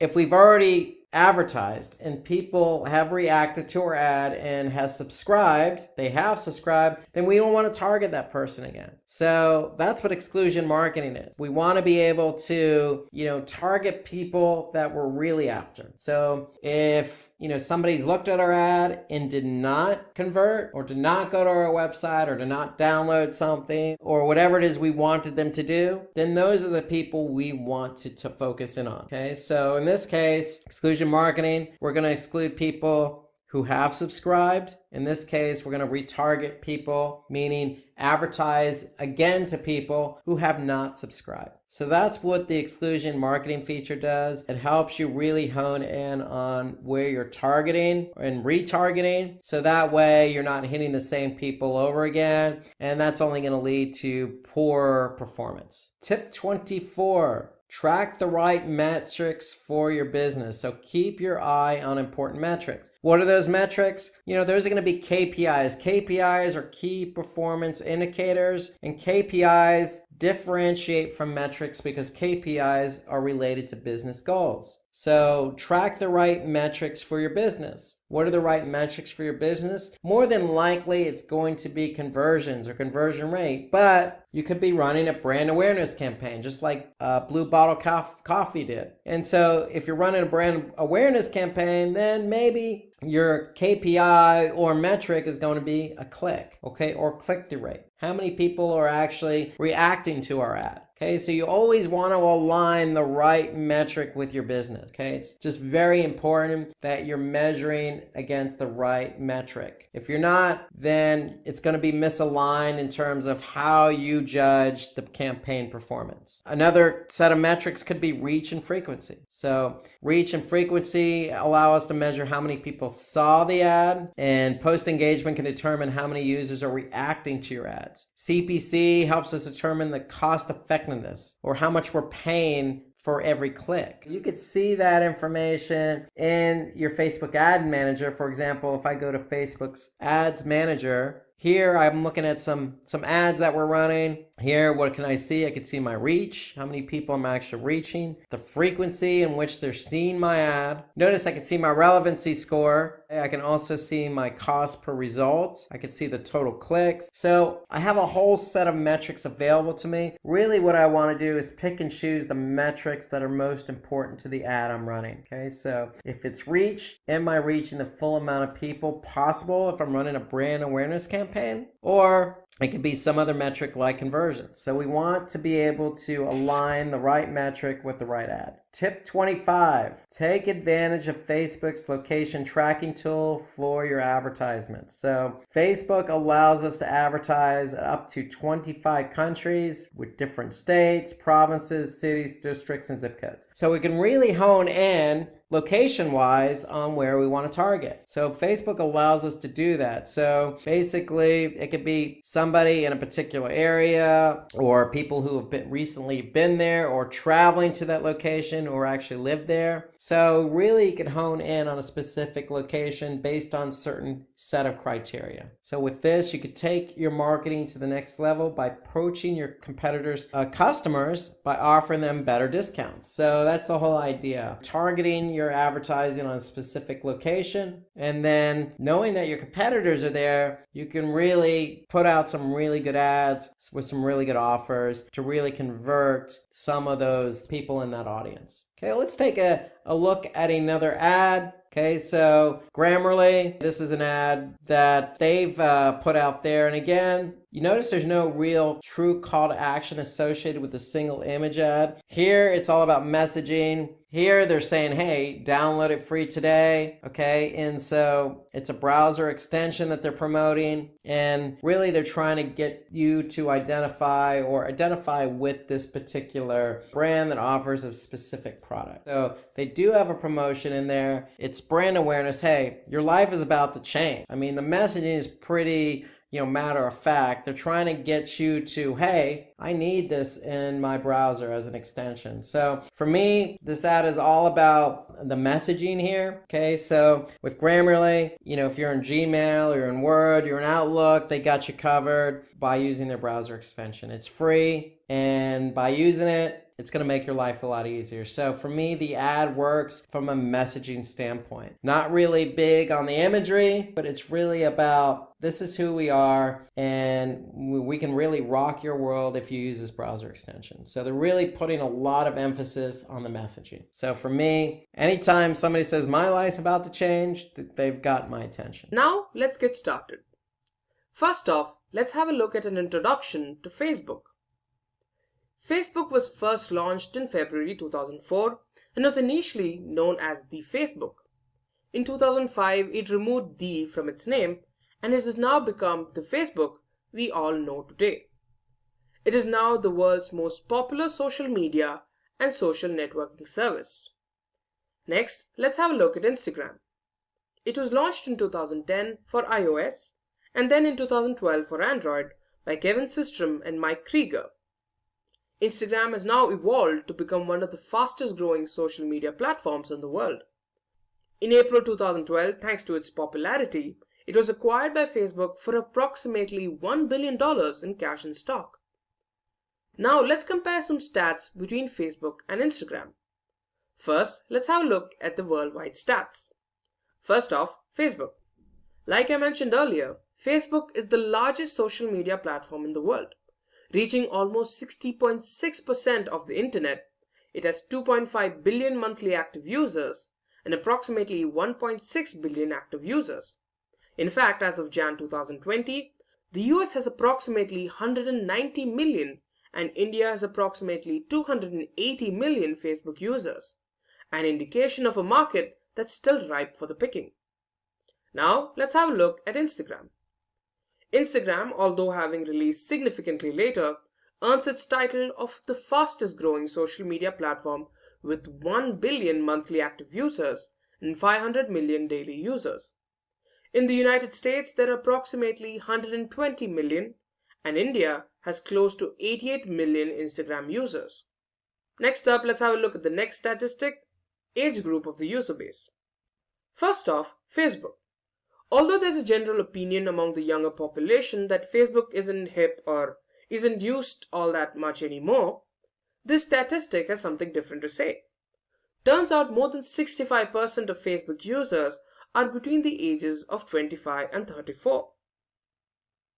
For Instagram, it's no surprise that 71% of the user base are under the age of 35. Next, let's compare the usage time of both these platforms. Let's take Facebook first. In the United States, users spend approximately 1 hour on Facebook every day. In India, users spend an average of 3 hours a day on Facebook. Shockingly high numbers for a platform that's assumed to be dead, isn't it? On the other hand, in the United States, users spend 23 minutes on average on Instagram. In India, users spend approximately 45 minutes. Now for the most important stat, marketing. For Facebook, 86% of marketers use it for advertising. Instagram is used by 71% of businesses for their marketing requirements. Now let's have a look at some industries that can work well on both these platforms. If you do belong to any of these industries, if you're not taking advantage of these platforms, you're missing out. So let's have a look at some industries that can capitalize on Facebook. Food and beverage companies, news and media, e-commerce, automobile, and packaged goods. Next time you're on Facebook, take a closer look at your feed. There's a good chance you'll see most of these industries' posts on it. Next up, Instagram.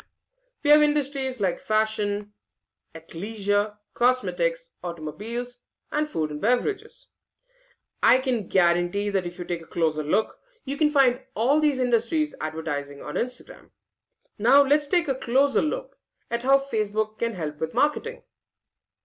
First off, let's have a look at Facebook business pages.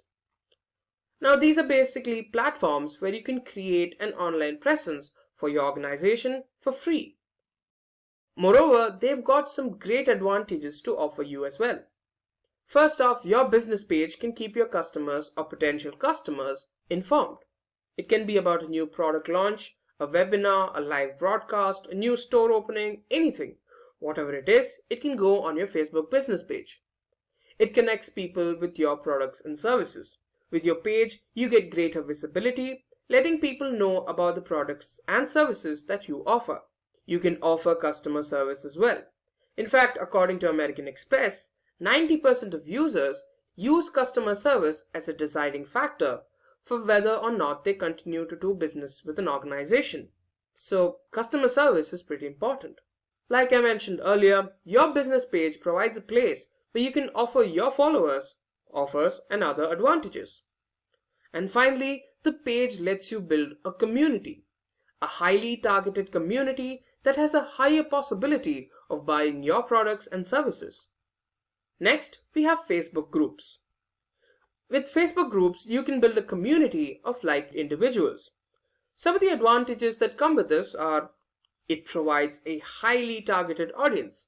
I mentioned earlier that business pages provide you with a highly targeted audience. Groups take that to the next level. It enables everyone to learn from one another. With a large community, there's a good chance that some members know things that others don't. Your group will enable them to communicate with each other and learn these new things. You also get honest feedback. Your customers, who are also likely part of the group, will be able to give their feedback on how they liked your product and perhaps even give you tips on how to improve.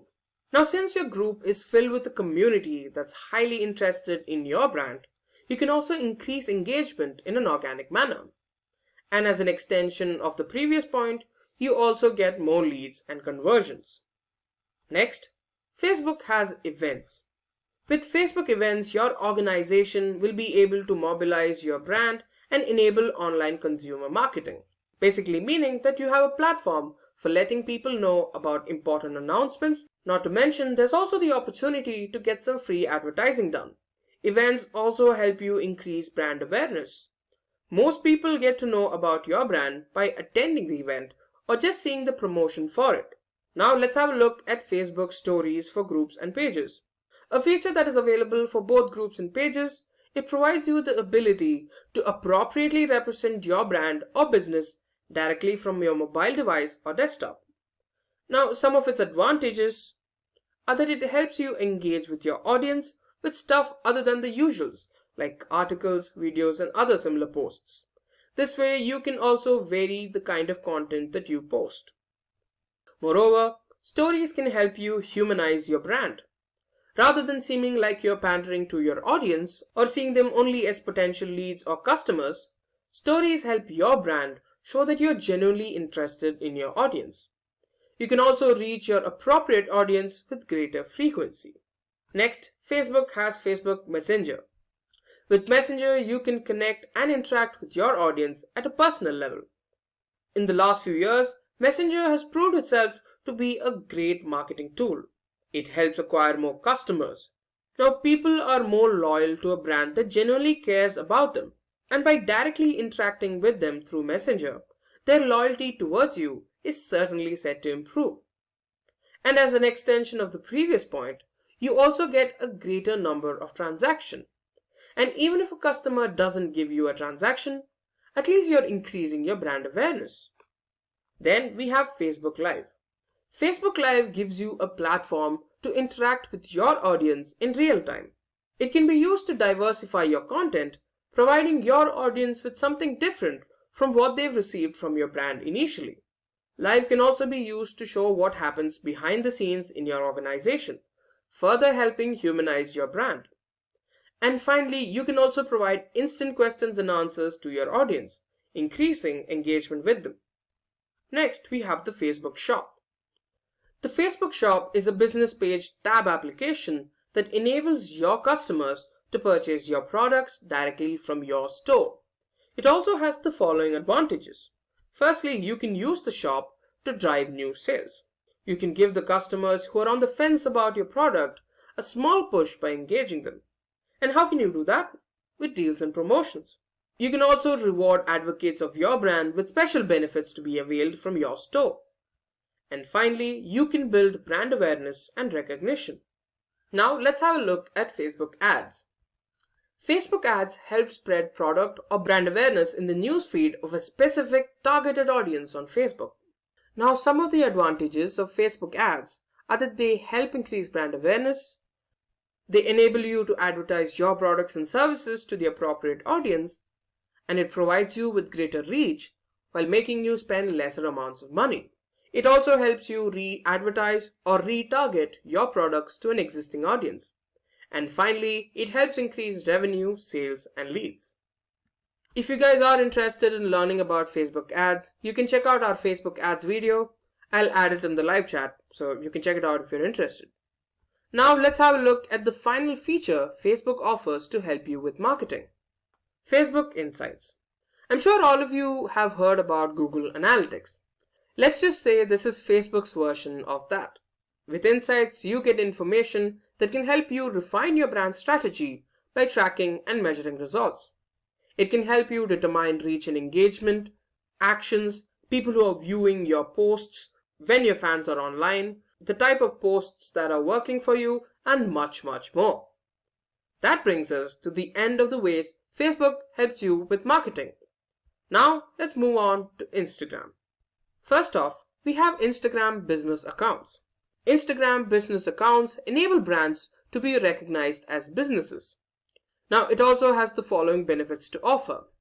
It's only with a business account that you can get Instagram Insights. We'll talk about Insights in a little more detail in a little bit. You can also add a contact button on your profile, enabling users to connect with you directly. You can also specify what kind of service you offer by adding what industry you belong to in your bio. And finally, you also have the ability to add links to your Instagram stories. Now, I'm sure you've all seen the see more option in your stories, so now you know how that shows up. Now, if you guys are interested in finding out how you can increase followers on Instagram, you can check out our video on the same topic of the same name. I'll add the link in the live chat. Next, let's talk about Instagram stories. With Instagram stories, you have the ability to grow engagement, build brand awareness, and to drive sales. You can also use stories to provide recent updates about your brand. Now, some of the advantages of Instagram stories are that they help businesses grow their audience and can enable them to engage with their audience regularly. With stories, you can also drive traffic to other websites, like your company's website. It can also help diversify your content, setting it apart from the usual videos and photos. Next up, let's talk about Instagram DMs or direct messages. DMs help you grow your business by interacting with customers at a personal level. It can also help build connections with your users. By building a personal connection with your followers, their loyalty towards your brand is improved. Not only that, it helps you make or grow your connections within the industry. And as an extension of the last few points, this leads to easier lead generation and increased sales. Next up, we have IGTV. Now, IGTV is a platform that's gotten really famous recently. It enables your brand to get closer to its audience and enables it to be discovered by new people. Other benefits include greater visibility of your products and services, having the ability to educate and entertain your audience, improved engagement, and greater chances of conversions. Finally, it also helps build a community of a highly targeted audience. Next, we have Instagram Live. Instagram Live enables you to communicate with your audience in real time, further improving your discoverability and strengthening your connection with the audience. Moreover, it provides a lot of visibility. Your followers are immediately notified when you go on a live stream. And finally, it helps you interact with your audience in real time. This helps further humanize your brand. Next, we have Instagram ads. Instagram ads provides you with control over advertisements. You decide how they appear and who sees them. Like Facebook, Instagram has a number of different ad types to offer. They are photo ads, video ads, carousel ads, slideshow ads, and stories ads. Next up, Instagram offers an Instagram shop. The shop helps you incorporate your product catalog with your Instagram profile. At some points, even enabling users to access the shop directly from an image showing the same product. One of the major advantages of the Instagram shop is that it provides easy product discoverability. And since it provides visual marketing, it also leads to more sales. And finally, Instagram Insights. Instagram's answer to Facebook Insights and Google Analytics. Insights is an analytical tool that provides data on follower demographics, their actions, and your brand content. It helps determine engagement, impressions and reach, best and worst performing content, profile visits, website clicks, and much more. And with that, we have come to an end of this Facebook ads full course video for 2021. I hope it was informative and interesting. If you have any questions about the topics covered in this video, please ask away in the comment section below. Our team of experts will be happy to solve all your queries. Thank you for watching, stay safe and keep learning. Hi there, if you like this video, subscribe to the Simplilearn YouTube channel and click here to watch similar videos. To nerd up and get certified, click here.